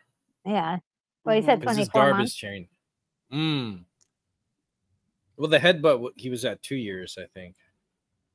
Yeah, I think he's still at 2 years. He just graduated from that. The next level. He's at 24 months. Dark Knight's back. Oh, see. Oh, Dark Knight. DJ Knight. DJ Dark Knight's Knight. back. Hey, DJ Knight. Oh, now we're getting some fighting training. What he's been trying to get at for 2 years. Hey, there he is. Yuen Woo-ping's dad. Oh, yeah? Oh, cool. Yuen Su-chan. I might be butchering the name. But yeah, his son goes on to be an action director. He did Butterfly Sword with Michelle Yeoh, Donnie Yen, and Tony Leung. I love that movie. I think that's one of his first movies, but he also choreographed the Matrix movies, Crouching Tiger, Hidden Dragon, a whole bunch of stuff. He's like the go-to wireworks guy of this style. And that's his father. Sweet. He's seen a bunch of stuff.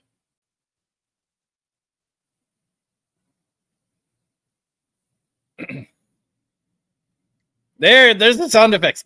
I know. I love it. That's the ones I love. Height. The claps.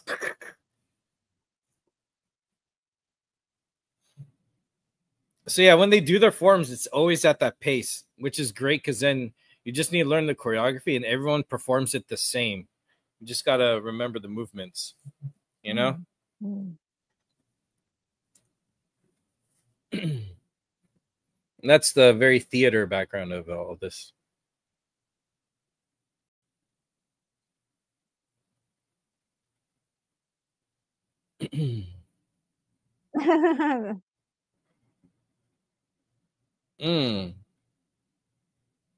Yeah, Moonbeam, just like Power Rangers. So Power Rangers comes from Super Sentai, which part of that Kamen Rider thing, where Japan, they didn't have kung fu movies. They had ninja lore. So they did ninja movies and they created sci-fi story superhero stuff to do the kung fu stuff.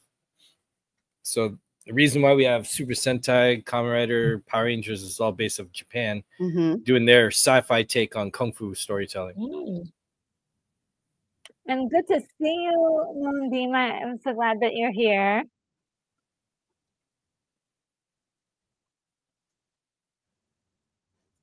My favorite sword, the broadsword,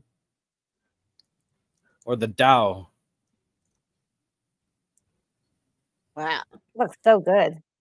Now, there's two different kinds of Daos. There's a Dao that's very thin, and they judge you on how, if the sword is too wobbly, or if it bounces a certain way, then you're not doing the form right. And then they have another broadsword Dao, where it's super thick. So you're either tested on your finesse with balance and lightness, or strength with something very, very heavy. So those are usually for training.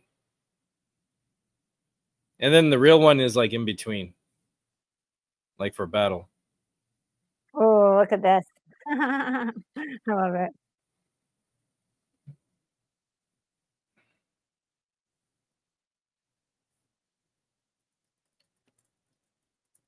He's really learning now. Yeah.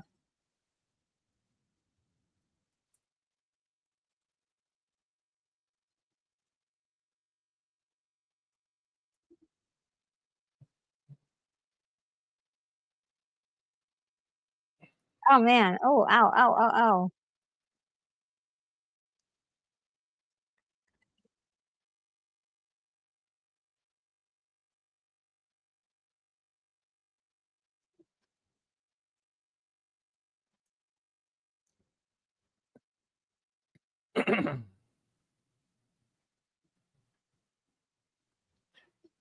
I love how this guy loves his staff technique. Oh, yeah. So those staffs are usually really, really heavy, long staff. Because technically, if you have a one-handed weapon, it should be as long as just your fingers to here for mobility. If you have a staff, it should be the same as both arm length. So when it's longer, that requires more of your body to compensate. So it's actually a lot harder because it's heavier and longer. Woo! That'll mess you That up. is so dope. Yeah. I love this. This looks cool. Yeah. I don't like this part though. But he owns it. Look at that. He's just spinning them around. You spin me once round, twice round. Like a saw, baby. It's the muscle control. I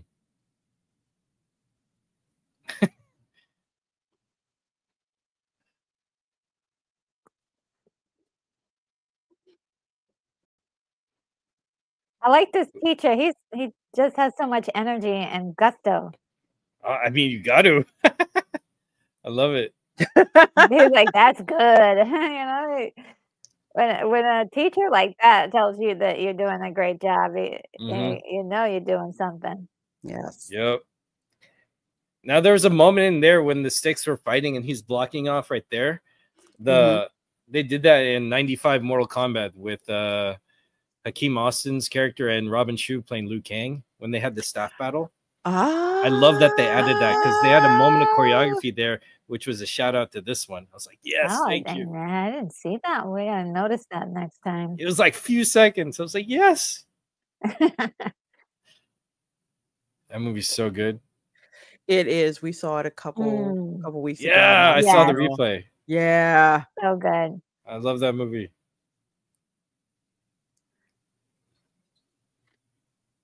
Ooh, you get to choose one? 5 years now. Here we go. Because I think after 7 he leaves.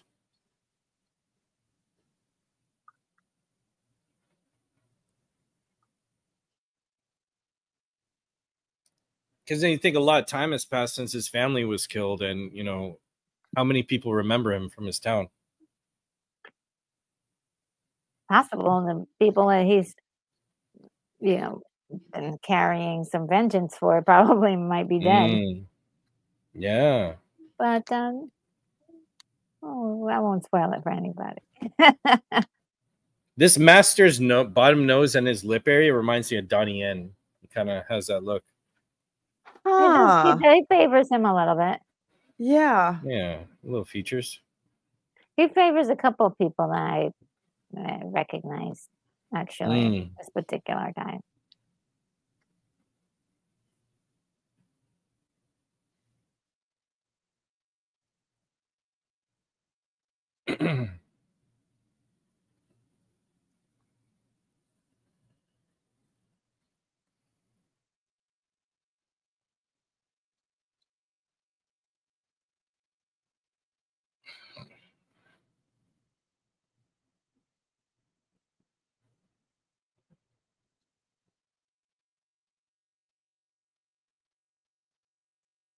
I love that stinger. Like, Yep.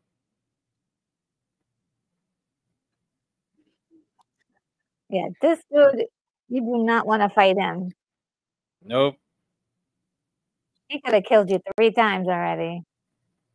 I love the little confident smile he has too. Because he's like, I got you a certain amount of times.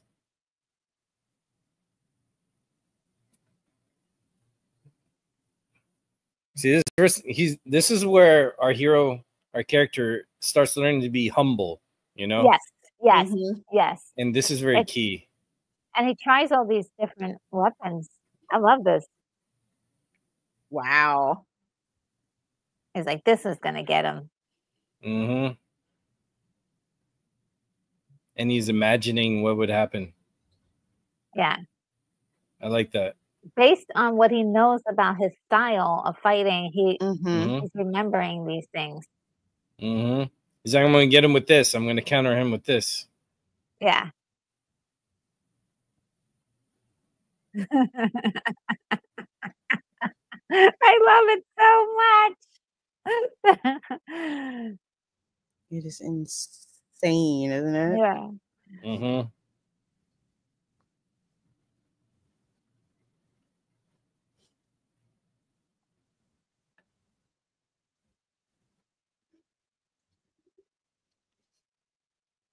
Yeah, he got out of that one easy. Yeah, he's like, what? Yeah. See, I like how they're showing the expressions. It's like, like, okay, that plan didn't work. That plan didn't work. The surprise, yeah.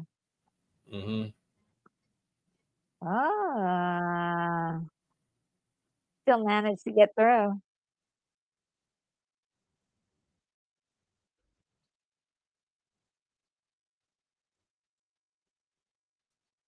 Ooh.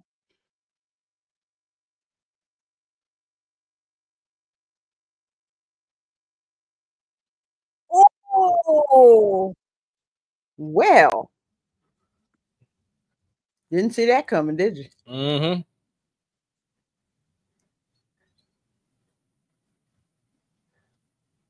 Yep. 17 times over.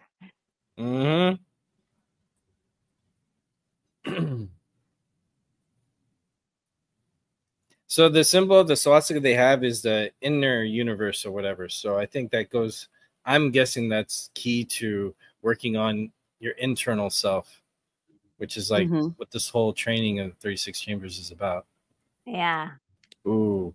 Oh, they took out the scene where those guys, the masters, were complimenting his growth. Oh, yeah, they did. There's a little moment there. Okay. they're like proud of him. They're excited to see where he's going with this. So he's got eyes on him at this point. Yeah.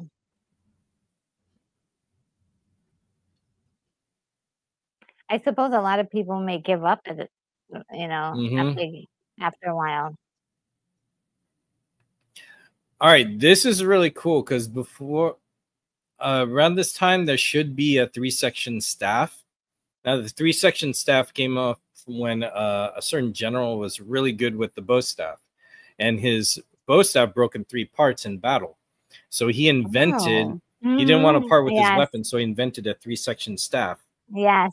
So we're kind of seeing that portray here because a lot of these characters that we see are also based off of are caricatures of actual historic Shaolin and Kung Fu masters in the day, just kind of fan fiction brought into this story unofficially. So they're retelling a lot of historical things of Kung Fu with this story. So here we go. He comes. They're retelling that general inventing a new weapon and surprising people with it. His innovation, his creativity. But with our hero here, they're telling that story. See, they're saying he invented it, but in history, it came from a general. So here's a retelling of that story in this. That's why it's so cool. So good is innovation. So in a way, this movie acts as a how to grow with Kung Fu as while you're learning it yourself to better yourself and all your senses. Yeah. Kind of like a Cliff Notes guide to the history that brought Kung Fu here. Ooh. Oh. Look at that. Oh.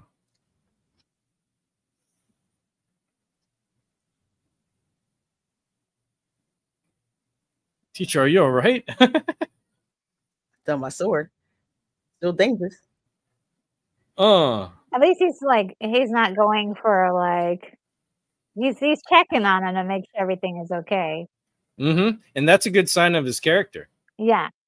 Which I wouldn't say he had that when he got in. Woo!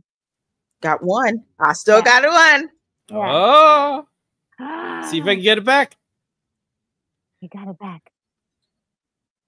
You're getting better. I love those.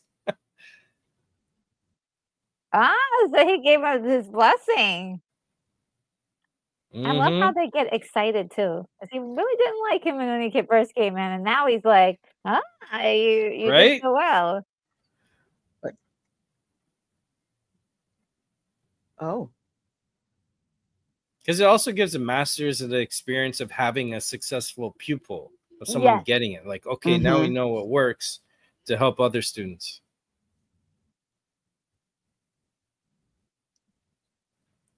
I shall create one. There you go. The innovation.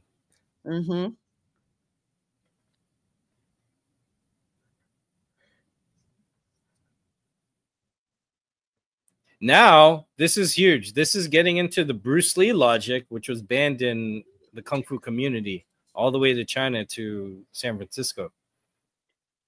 Sharing your wisdom to the people. Because people are being conquered left and right by different, powers that are changing.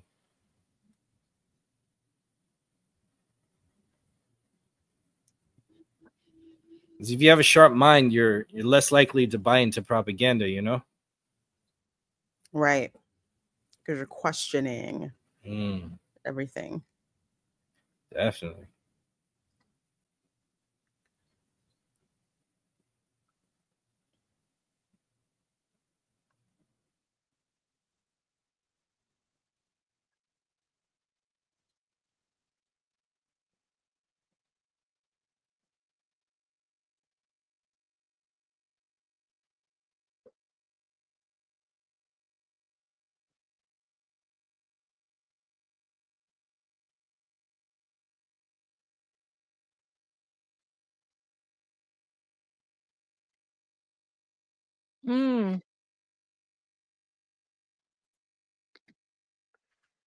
Now he's going back home.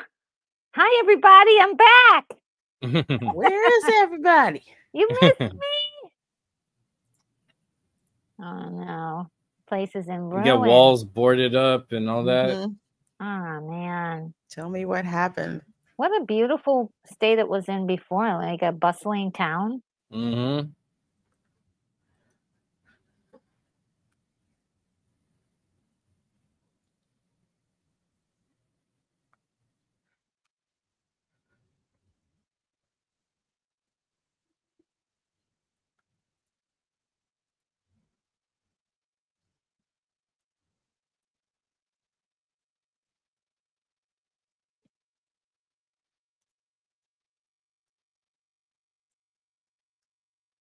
Oh, they're digging up the bodies? Oh, God. Oh, they're digging a grave for somebody.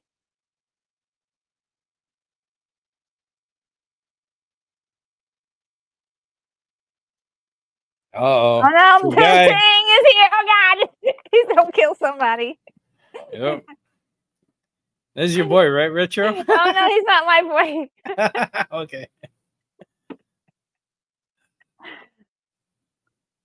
Oh, no. Go ahead and try. Come at me. You're going to have to go in there and save those people. Or save this guy.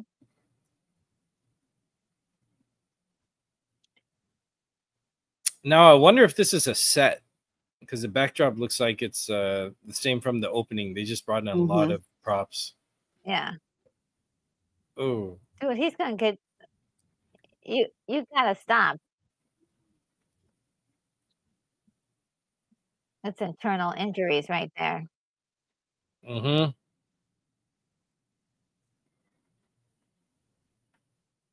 Ooh.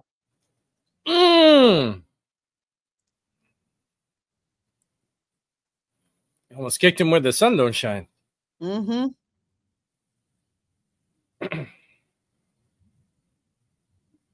I take both. I love how they don't recognize him. Yeah. Yeah.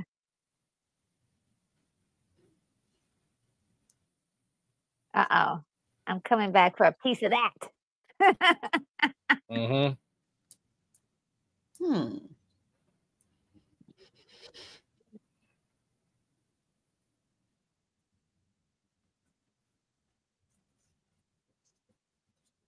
He came back and he learned some kung fu, guys, so you might not want to mess with him.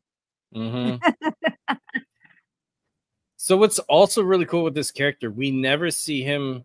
He doesn't really kill anybody. He doesn't strike anybody. He kind of lets their own moves be their downfall.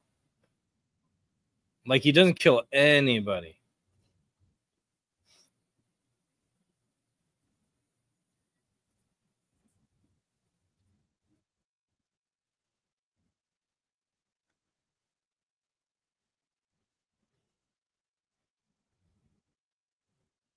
Maybe I can like him again then.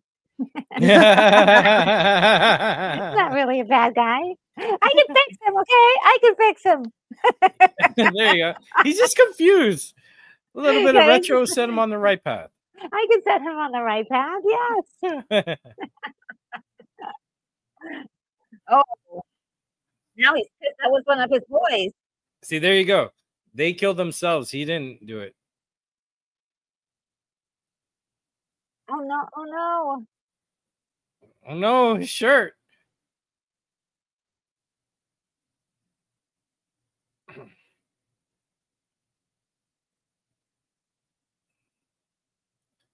There's that slashing sound. I know. I love it.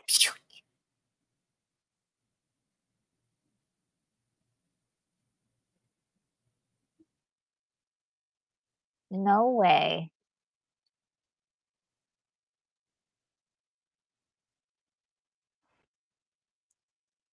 Whoa, even Buddha has to conquer evil. What? Mm-hmm. Dang, that was savage. I think this is where he makes his moral choices. Dang! Oh, look away, look away, look away. He's like, oh, that's horrible. Oh my God. They went savage. That was oh. That was And that's insane. the This part was definitely not included in the version I saw when I was a kid. Oh, really? Like I think they showed him dying the first time, but they did not go into like the They full didn't show the detail of that. stabbing. No, Mhm. no.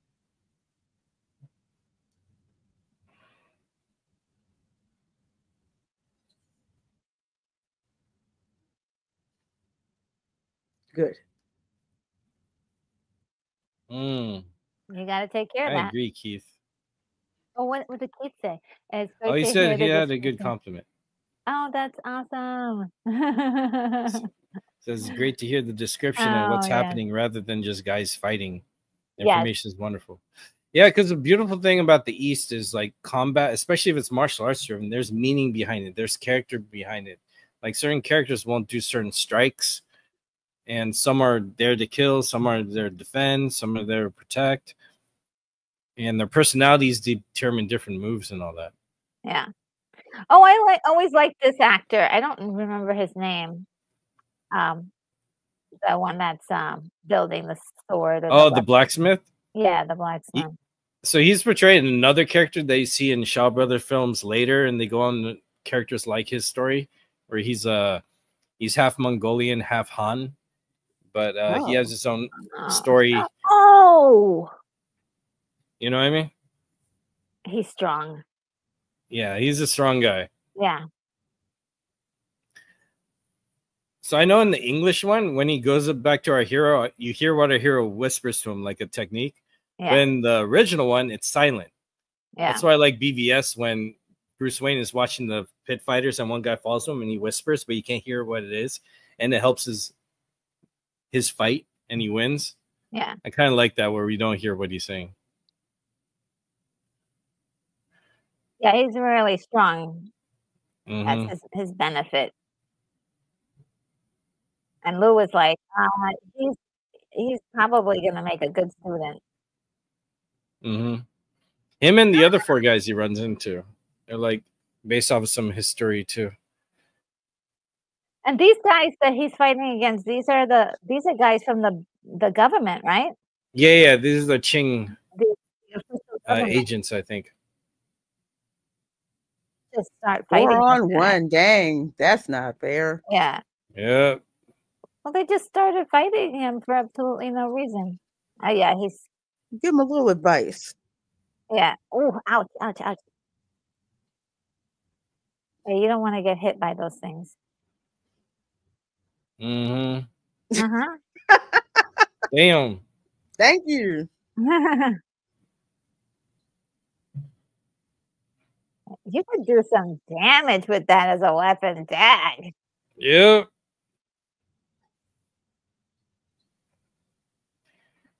You always see him in some pro wrestling show. Someone brings out a sledgehammer, but they never use it except when they miss. And everyone's like, oh my God.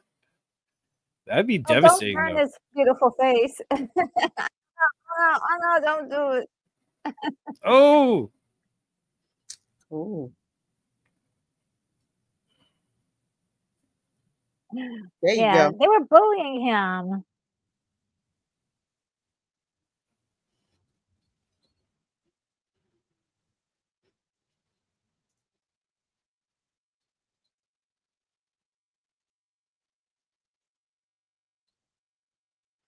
No, not the bamboo sticks. I know, I like this right? part. Those things are hard. Mm.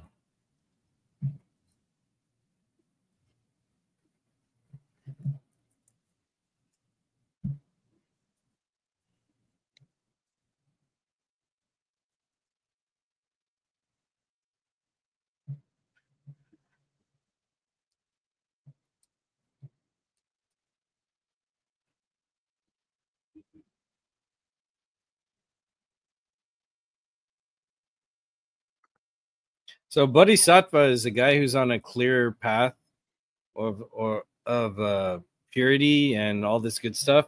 But it's also a term from Bodhidharma, the guy who invented Kung Fu back in 525 BC.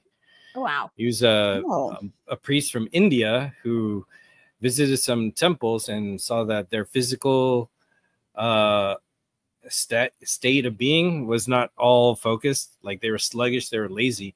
So he invented movements from yoga and invented kung fu for them to build on to strengthen their mind by strengthening their body. And that's when kung fu was born. So the bodhisattva comes from the name Bodhidharma, who is the founder of kung fu, which is an Indian guy. So when I see Bollywood and Tollywood and Collywood movies go over the top crazy, I'm like, it's kind of natural because the dude who invented kung fu was Indian, so it's kind of neat. Very cool.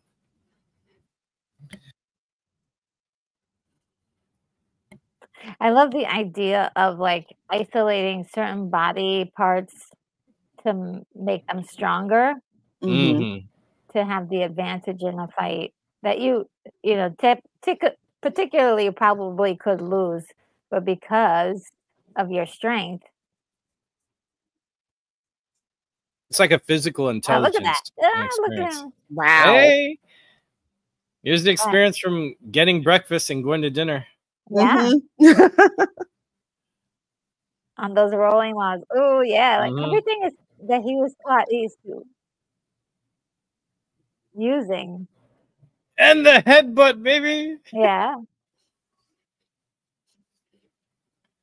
Uh-oh. The squeezed fist means somebody anger, okay. problems. This dude right here. Okay. Feeling this kind dude. of tense, huh? Yeah. This dude. This is like more menacing when the Fu Manchu goes longer and the sideburns are sharp. Hmm.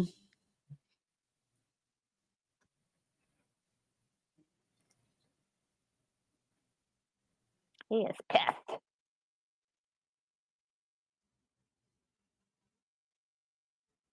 He never. It doesn't look like he ever has a happy expression on. Never. Yeah. Never happy. But if he does have a happy expression, look out, something bad happened.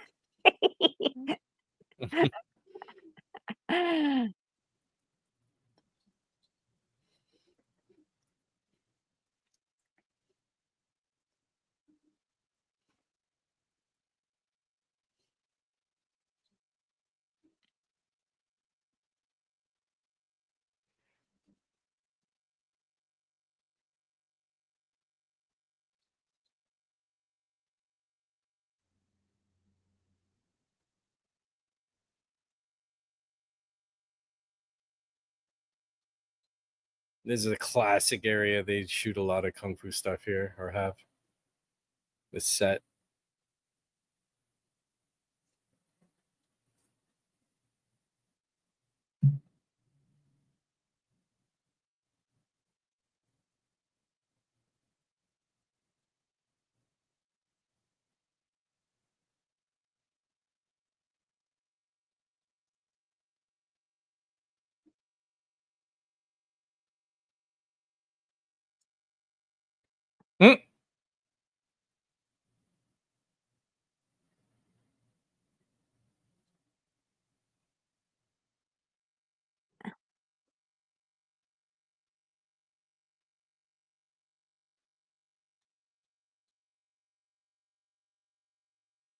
Kind of late for please excuse me.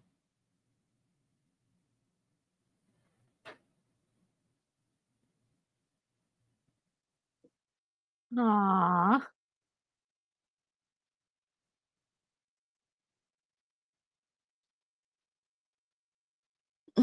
Miller 6.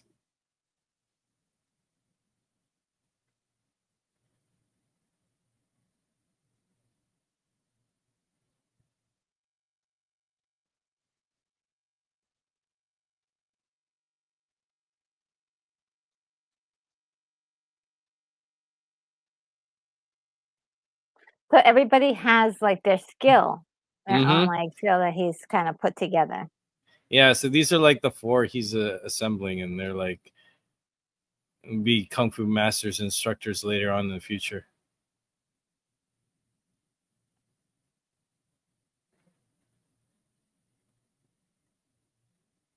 Like this guy could be the drunken master later that Jackie Chan takes his name, but doesn't really fulfill Oh. the character.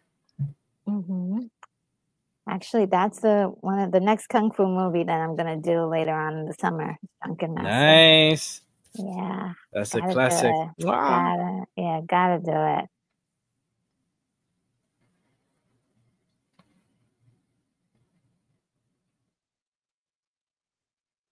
Like we were talking about styles, I really love Jet Li because his form is so true to like the traditional wushu performance, but he does it so effortlessly in fast-paced situations.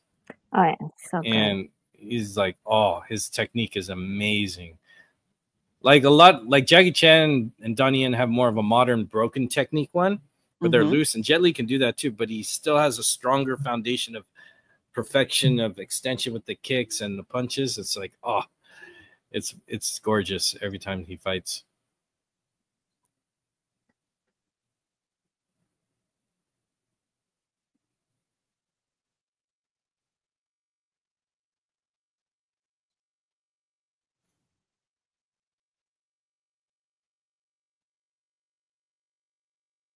A life decision. Ah, he's like, yeah, I want to go to Shaolin.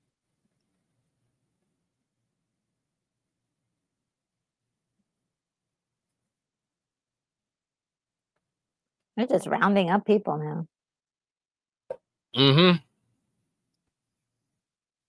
Bringing over people's civil rights, man. Oh, snap. Just kill them all. My God, was even in the graveyard.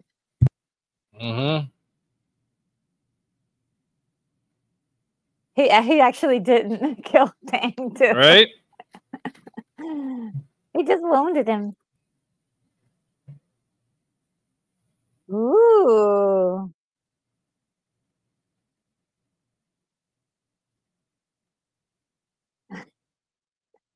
Thanks for giving me my weapons. Oh, so cool.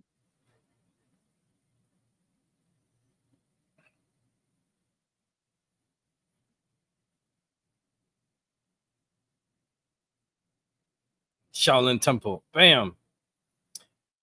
So this is great. You got multiple things going on. Not only is he focusing on his main opponent, he's reacting to around him, and he's not fatally striking anyone. No. They are all horribly missing. I'm like, he's right there. Ooh. Dang, his headbutt knows no equal. That back headbutt was great. Oh.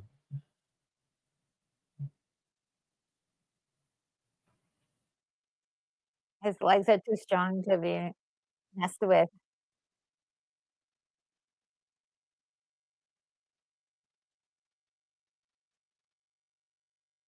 He could have gotten him so many times. Ooh. But you're right. He doesn't kill strike. No kill strikes. I love that about this.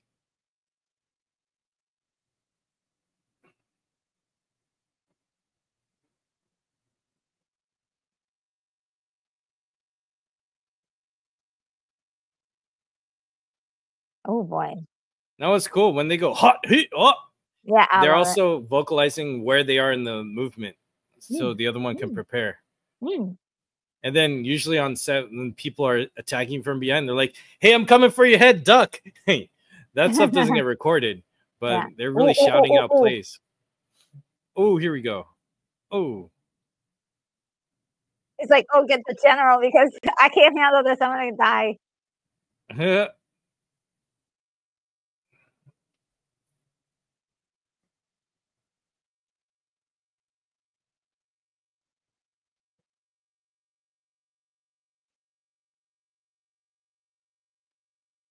Oh, they got him instead of man. See? Y'all killed your own man.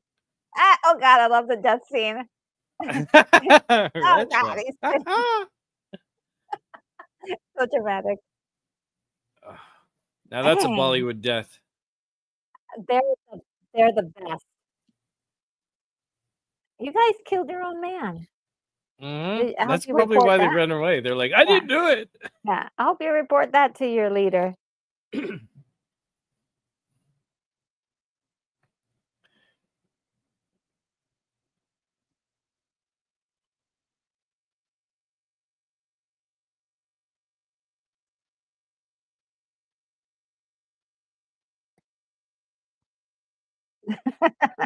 Mm. Uh-oh. Get an idea, huh? Yeah, little idea. Yeah, play tricky games sometimes. Mm.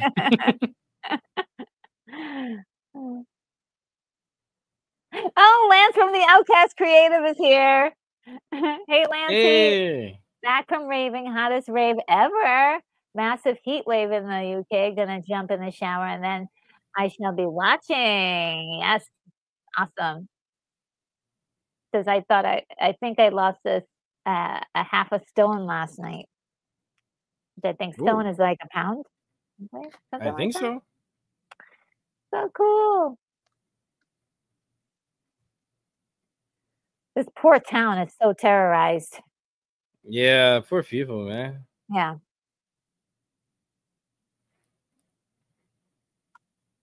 You're like, oh, I'm gonna move. But when sometimes when you make your home, you don't want to have to move. Oh, No, home booby is traps. home. Booby traps. Oh, Oh, I love it. We knew you were coming, and we booby trapped the place. caught very well in slow motion too. Yeah. Because they can only do Nice that take job, so right? many times. Very cinematic. Ooh, more of them. Oh,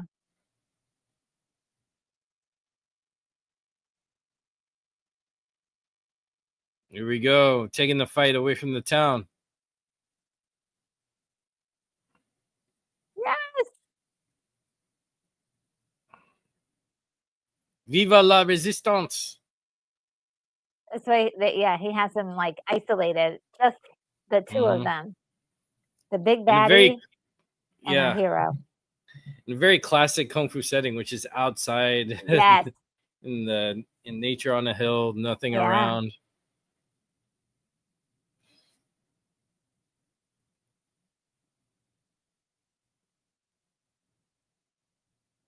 Killed many, but never a monk. Oh snap! I love it. He's got two swords in one hand Mm-hmm. as a starter.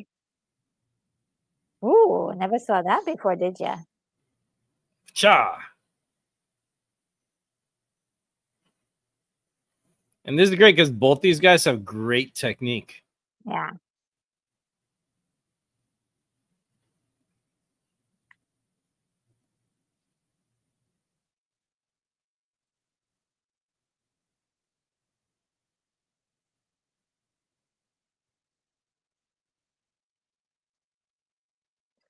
One thing I love about these movies too is that you pretty much see every move Mm-hmm. that's made. Yeah, they take time to film every detail so your eye doesn't miss a thing. Yeah. Sometimes there's a lot of movement going on. You'll miss the story of the fight. And I The think that's story very of the fight, crucial. yes. I love the way you put that, the story of the fight. Mm. Because in every fight, there is a sequence of events that happen. That could change everything going forward, you know? Yeah.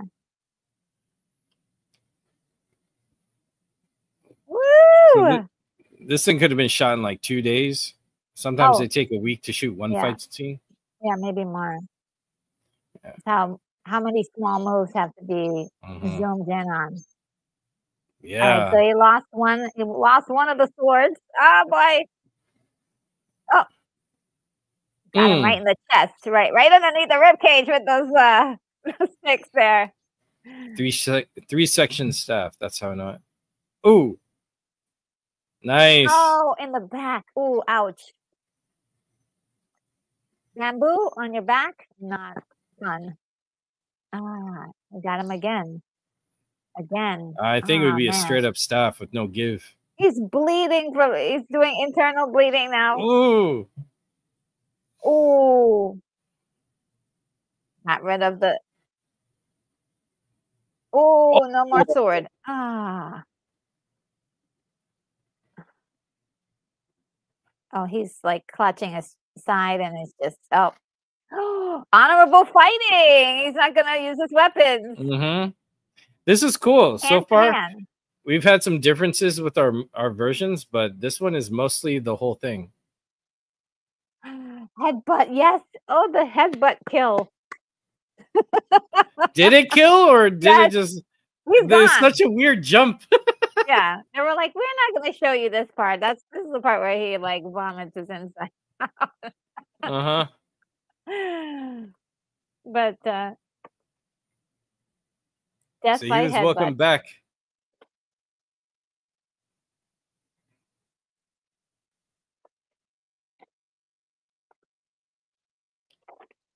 You see the guys he's training? Yes. These are all new people, including his old the first the 4 people that he picked. That is Rice homie.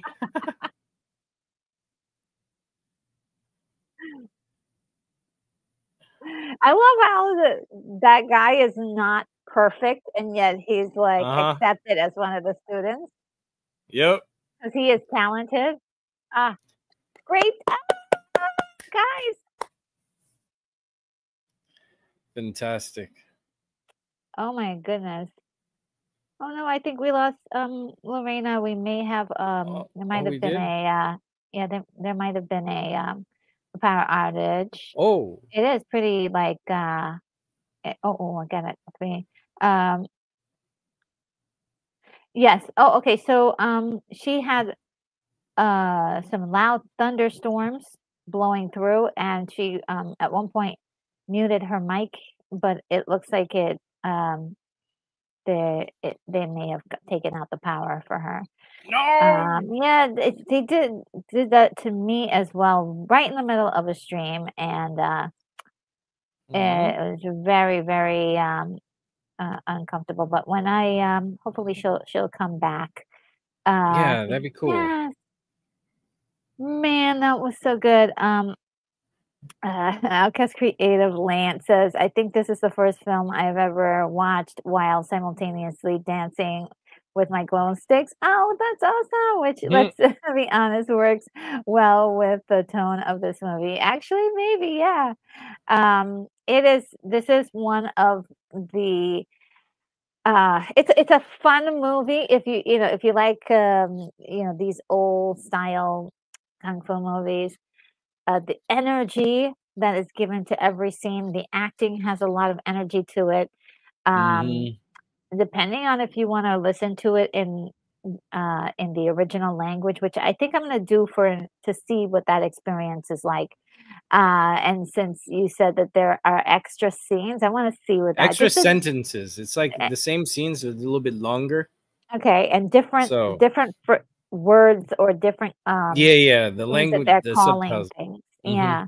So I can't wait to see what the differences are, experiences the differences. But if you remember this, like I said, it just brings back those childhood memories of discovering this on television and trying to figure out what this was for the first time was like, wow, what an incredible story of a hero that was not perfect. He was a person who had struggled, a simple person who struggled into greatness and learned so many different things along the way. Just that there's a couple of scenes in the Shaolin monk tempo that where they're teaching lessons that you could probably just apply to life in general. Especially that first time when he gets to the high level and they're like dropping all of these knowledge bombs on him. And he's like, look, can I go back to the lower level? It's just incredible. Yeah, it's really just magical to see this again as a grown up and still appreciate all of that. You know, I would say the only word I could think of is magic, Yeah. because it is, you know, so far removed from our modern day. You don't even see any of that here. It's a different culture, a different time period. Even you're getting those incredible costumes and just a great 100% great story. I just am so happy to share this with you and have I'm this happy to moment. be here too because this is a Yeah. classic. It's so good. Any more comments about the movie that you may have? By the way, yes, you know, as Keith had said, thank you so much for all your input on, you know, just different information about Kung Fu, cultural things that we may not have picked up on, uh, Oh, you know, happy to about share. yes, and information about, you know, just insider information that you may be, since you're a fan, like, I would say a super fan and also Yee. a, have done martial arts in the past. What Keithy says, I need to book you for the next, movie. Aw. Sarah, so you have yes, I am gonna share the different gifts. Definitely gonna thank those people. But before we do that, I just wanted to hear any last words that you have to say about the movie or tidbits or anything like that. No, I think I blabbered all of it when it was coming out. This is just a really good piece of a style of cinema that is straight from uh, like the Red Trousers Theater Group, because a lot of Red Trousers, it's a Well, that's school where like something. orphans would go to mostly. Jackie Chan Mhm, was one of them. Yuen Biao was one of them. Sammo Hung was one of them. A bunch of them are, but also people who aren't orphans can go to these schools where they learn singing, theater, acting, and martial arts and dance. Ah, So okay. that's why Jackie Chan actually has some albums out because he could carry a note. But you see a lot of that theater style, just like if you see like a good example, I bring up Rogers and Hammerstein Yeah. with Shaw Brothers, because you see all the, you know, the hills are alive with sound of music, or old Robin Hood movies where it's very avant-garde, very big. This is Mhm. that style for Hong Kong Yes. or Chinese cinema, and it's rooted Mhm. in martial arts, which has another layer of cultural meaning. And it's beautiful seeing it in this story where it teaches you essentially what martial arts will teach you, that it's more than fighting, it's Mhm. actually betterment of yourself. And you learn tools to strengthen your body, but also your character. Because we Mm. see the character in the beginning, he's affected by the injustice, and he's very like, stubborn and straightforward, not looking at all the details. Then he goes into this world where he's like, okay, I'm going to learn to be a warrior, but he's like, no, it's actually more than learning to be a warrior. It's being a better person, a complete person, very rounded, sound, and strong. So you Mhm. focus on all these little intricacies of yourself to then, when he goes to the new world, the same problems are there. The injustice is there, but he handles it as a completely different, enlightened person, a higher version of himself. So this movie encompasses all that you would learn from a sincere teaching of martial arts, not a not a not a sport or watered down teaching of martial arts as you see like the bad guys in Karate Kid movies, but Mhm. an actual spiritual, meaningful character growth. This is good for you. You want to be a good guy in life, not being bad and hurting people, but you Yes. use the skills you can to help others and yourself go on a better path. This movie encompasses all that while being over the top at times, but I Yes. think Yes. that's the movie magic combined with I love meaning. that. It's just Yeah. so good. Yeah. I do love the over the top antics and things like that and just the theatrics of it.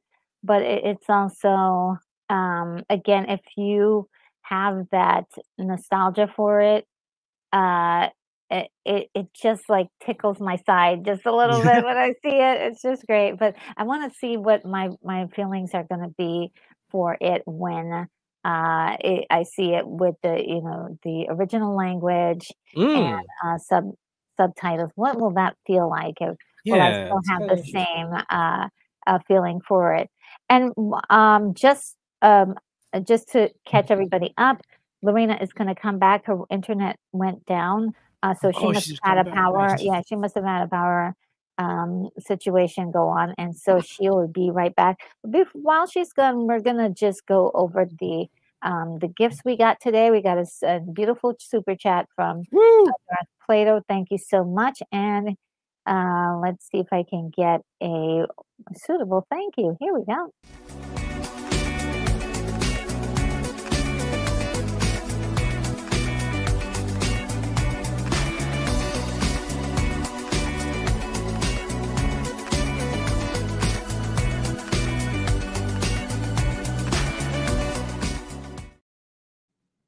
I love Charlie But I Chaplin. like that. We're all dancing. Oh my goodness. Yeah, I love that little song. It's like woo woo woo. And Joseph Begay's wonderful gift. And I hope he's having a wonderful day. Yeah, Let's that's see if nice. I Memberships. can get um a thank you for him. Here, we'll do this one.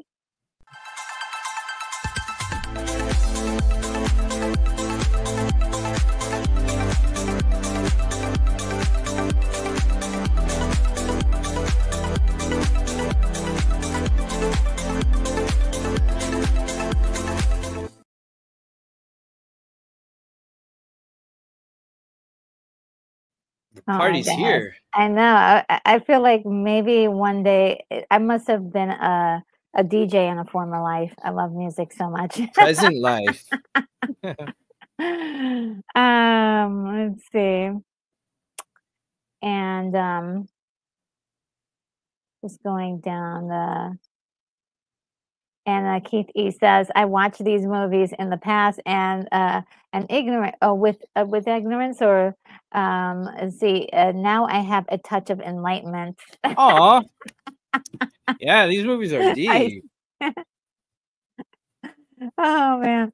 Yeah, they're really great. And like I said before, your comments are just fantastic.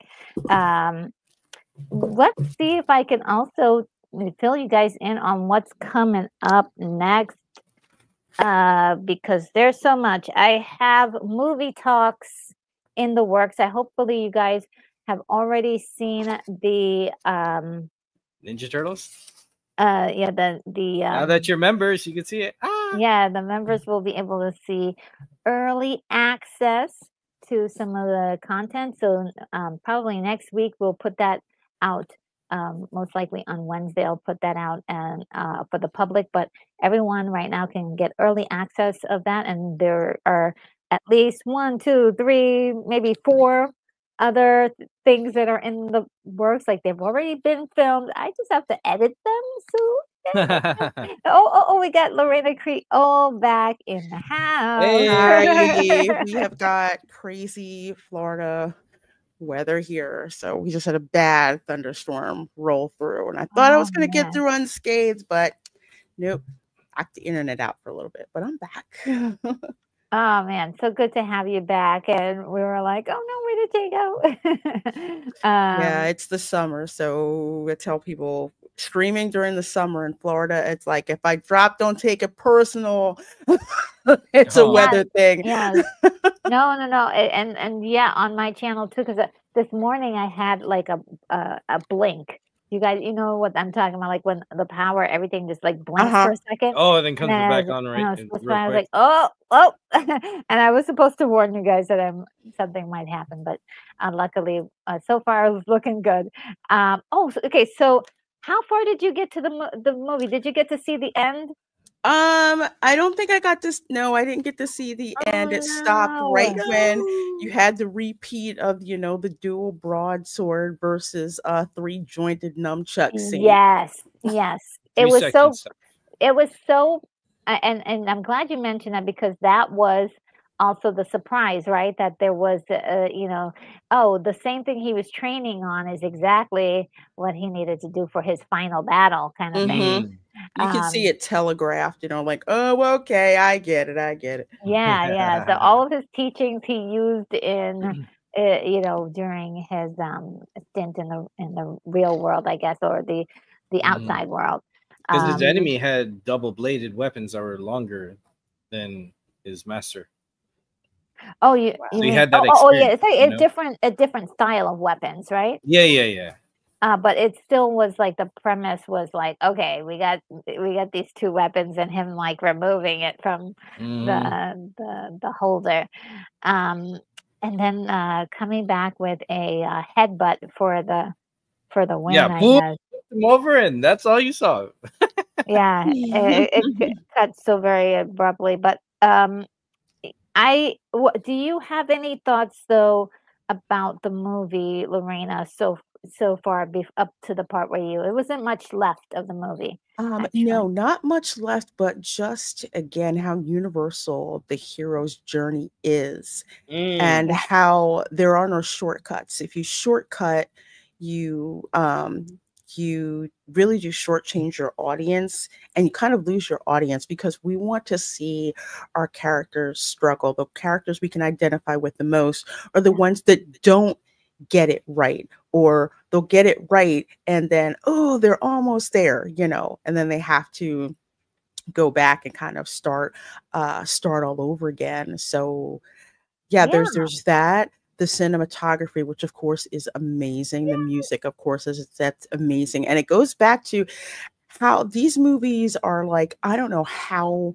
old, but they're just as vibrant when you see them now as, I remember sitting on the couch at home on a Saturday afternoon with a bowl of Lucky Charms, just like fixated, the bad dubbing, although, I call it that, but it's like you could tell it's kind of off, but you don't care Hmm. because you're yeah, just so like, what's going to happen? Oh, shoot, yeah. he lost his The mentor, or story is they killed so his whole good. family, or they kidnapped such and such and so and so. I got to find out, what happens. And it goes to that strength of storytelling. And I really don't joke when I bring up like the Wu-Tang Clan, and Hmm, just hmm, how hmm. much you can tell that they used to watch a lot of these kung fu films, just like, a lot of folks in our generation did. And it wasn't like a disrespectful thing either. It was just like, this is freaking amazing.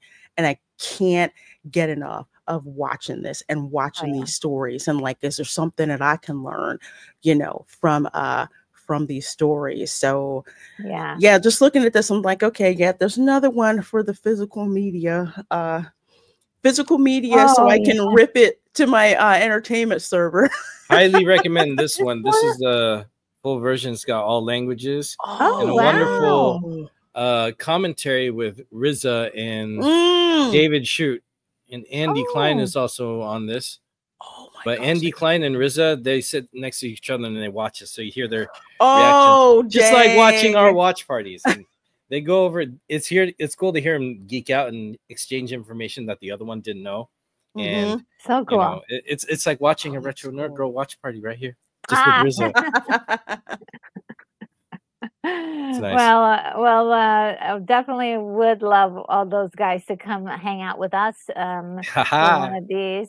But I'm not sure if I have an old uh, VHS tape. I have a whole bunch of kung fu movies.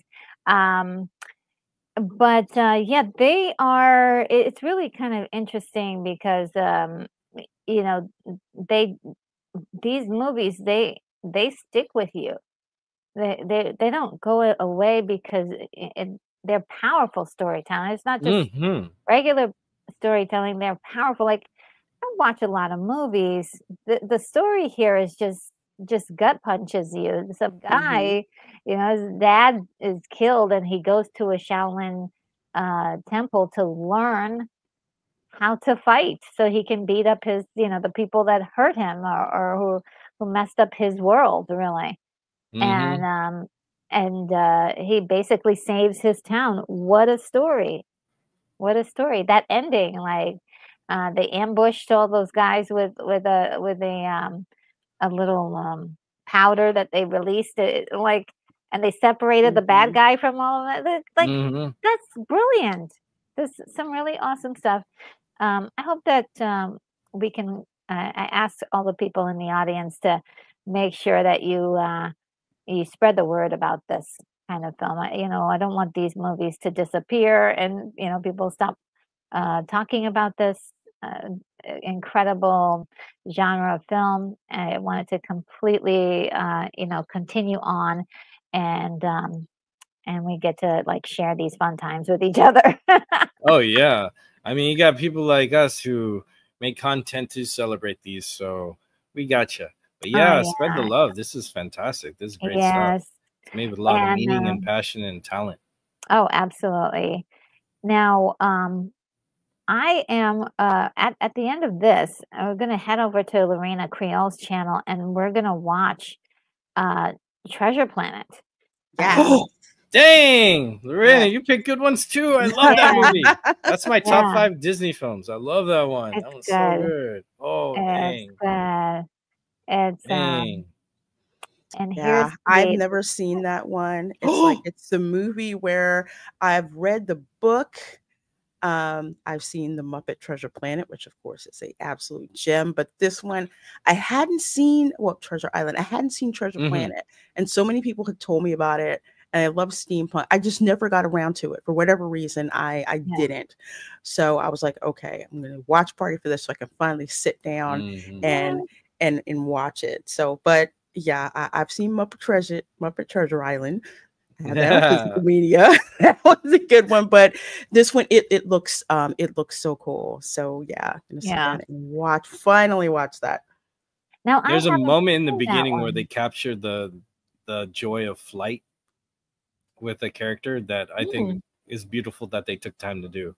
Oh, that sounds cool. Really, really nice. Yeah. With his wind sailor. Yeah, it's in the beginning. You like it. Cannot wait. It's gonna be so it kind of takes you back to the joy of flight from like Rescuers Down Under with the big bird. Yeah, like that stuff. It opens up with the scene like that I thought was beautiful for the character. It's a great film. I haven't seen that one either. Into the fall, I'm gonna get back into like more of the classical Disney animated cartoons, animated features, especially like The Rescuers is my favorite because that was like down the bayou, and all of that. And then Rescuers Down Under. I love. Oh, I love that one. The soundtrack's so good. I haven't seen it. Yeah, I need to see this one now. And and I did see the Treasure Island that was done. I forgot if it was the 40s or the 50s, but it was like an older Disney one, live action, which was really. Was that the black and white one or Technicolor? I think so. I remember one that was black really and white. Old. This is a really old one, and that was pretty cool. This is the one where they ran over the guy in the beginning. He was like, ah, and then his body was like a pillow. You see, I don't remember that. No, I remember. It was like, dang. I don't remember that. And so just wanted to let you guys know what's going on for a little while. So for members, you guys, there is definitely the early access video, some more coming. I am doing a 4th of July chill stream. So it's not going to be for really long, but I just want to, chill out and like have a little chat with you guys about just random stuff, movies, maybe tell me what you're watching, recently. And let's see, the next movie though, next week is Thing from Another World, 1951. We're going all the way back for the sci-fi classics, and I can't wait to have fun with that one. It's really a treasure, if you will, an old treasure. And of course, we all know the remake, The Thing, that was done by John Carpenter. So this is the original film. It's quite different if you've never seen it, and it's definitely one of my favorite black and white movie. Is it a black and white? It's an oldie one from 1951. So I hope you guys will join me for that. A little further down the line, we're gonna do The Wiz and Michael. Isn't it great?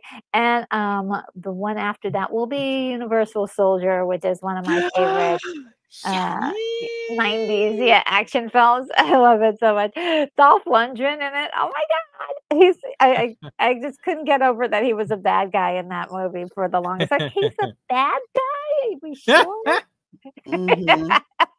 And his like I think before then, people had been saying something about him with an accent, and I was like, I didn't hear any accent in that movie, so he was perfectly fine in that movie, and did a great job, as well as Jean-Claude Van Damme, who has quite a few movies that I absolutely love. Well, anyway, guys, I want to get going because we're running close to that time where we need to head over to Switch on Lorena over. Creole's channel. But thank you so much. Let's see. Let me see if I have I don't have a link for you. So let me find it really quickly. Let me get your link. Here's my Dao sword. Wait a minute. wow. Wait a minute. Let's put you on center. Not Okay, a hold on. broadsword Quan Dao, but this is the one in between, not for training.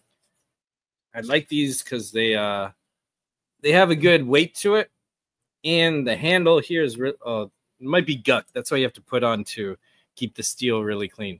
But I love the handle because it fits your hand, and you can just use your thumb. I mean, your pinky is your thumb. Just to add extra swing to these. So these are really nice. I have two of them because two like in the movies.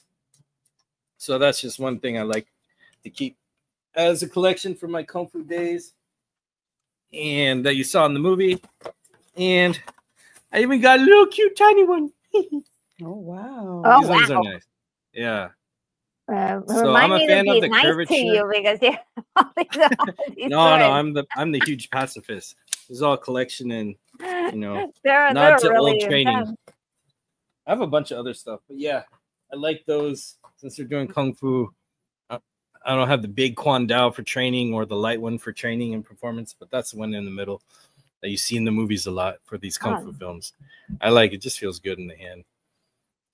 And let me get your channel up here. My variety channel. Yes. So Koj's Hey. channel is in the link is in the chat. And look who's Thank here. you. Necron, Yo, so Necron. good to see Hello. you. It's so good to see you. I hope you're doing well. And we have to connect soon, but definitely want to do some sort of collab with you at some point. Probably a nice gothic-y kind of thing. What about the Addams Family? Notorious. What about the Addams Family movies? I don't know if you like those, but we were The talking Addams about possible. Family? Yeah, the Addams Family. Oh, I love those. Oh, movies. I The do. ones in the 90s, right? The 90s one, Addams- Raul Julia. Yes. Addams Yeah. Family Values. That one, oh my gosh, the Harmony Ooh. Hut. Yeah. The sequel is good too. That's a two-parter to me. Yeah. Yeah, definitely. Yeah. Oh, cool. I do actually. Yeah. Okay. So we'll connect and see if we can do something like a nice movie talk or something. Because yeah, the second one, I was surprised by the second one. I thought it was gonna suck so hard, and I was like, wow, this is really entertaining the crap out of me. Revolutionary too. Joan Cusack she was so good. She was Mm-hmm. so Yeah. hilarious. Oh my goodness. Yeah, I like John Cusack. Yeah. But yeah, you're coming to my channel too for Shadow of the Sword, Korean wuxia kung fu type of film. Yes, We got planned out. That's gonna be fun in July. Yes, late July we're gonna see those movies. I was like freaking out because they're South Korean, right? Or Yeah. one is South Korean or both? No, one's South Korean, and then Sorcerer and White Snake. That's like a C drama kung fu film with Jet Li. Yes. So yeah, I'll save that for later. Both you're gonna like because it has all the kung fu stuff that you enjoy. So I'm excited to have your reaction. Oh, so good. I don't know if you're free, Lorena, you could come through, but we can talk. Yes. Oh, cool. I'd love to. Yeah. Okay. Let's see.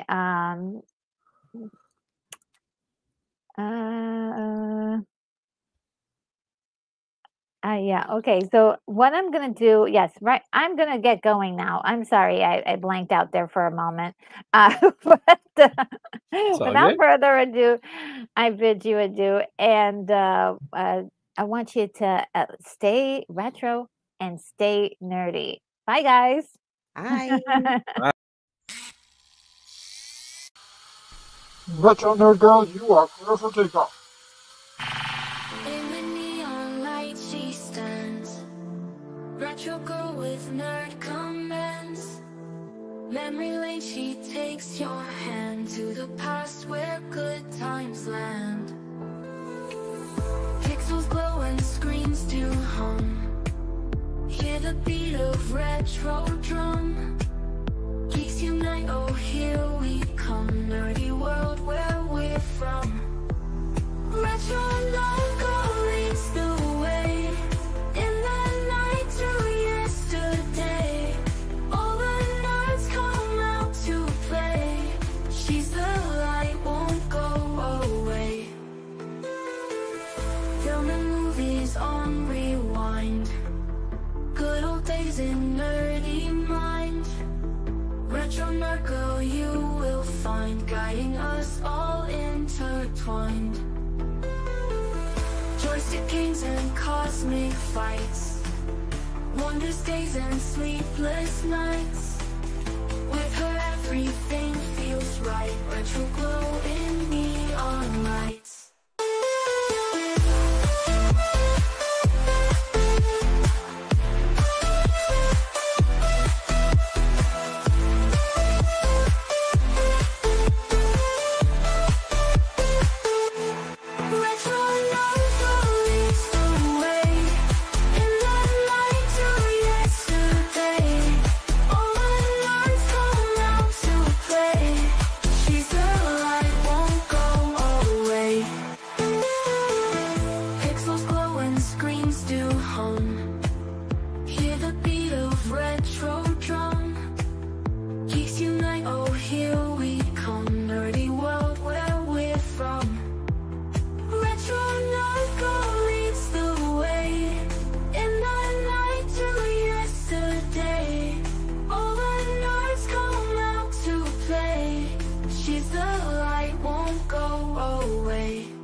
Joystick games and cosmic fights, wondrous days and sleepless nights. With her everything feels right, retro glow in neon lights.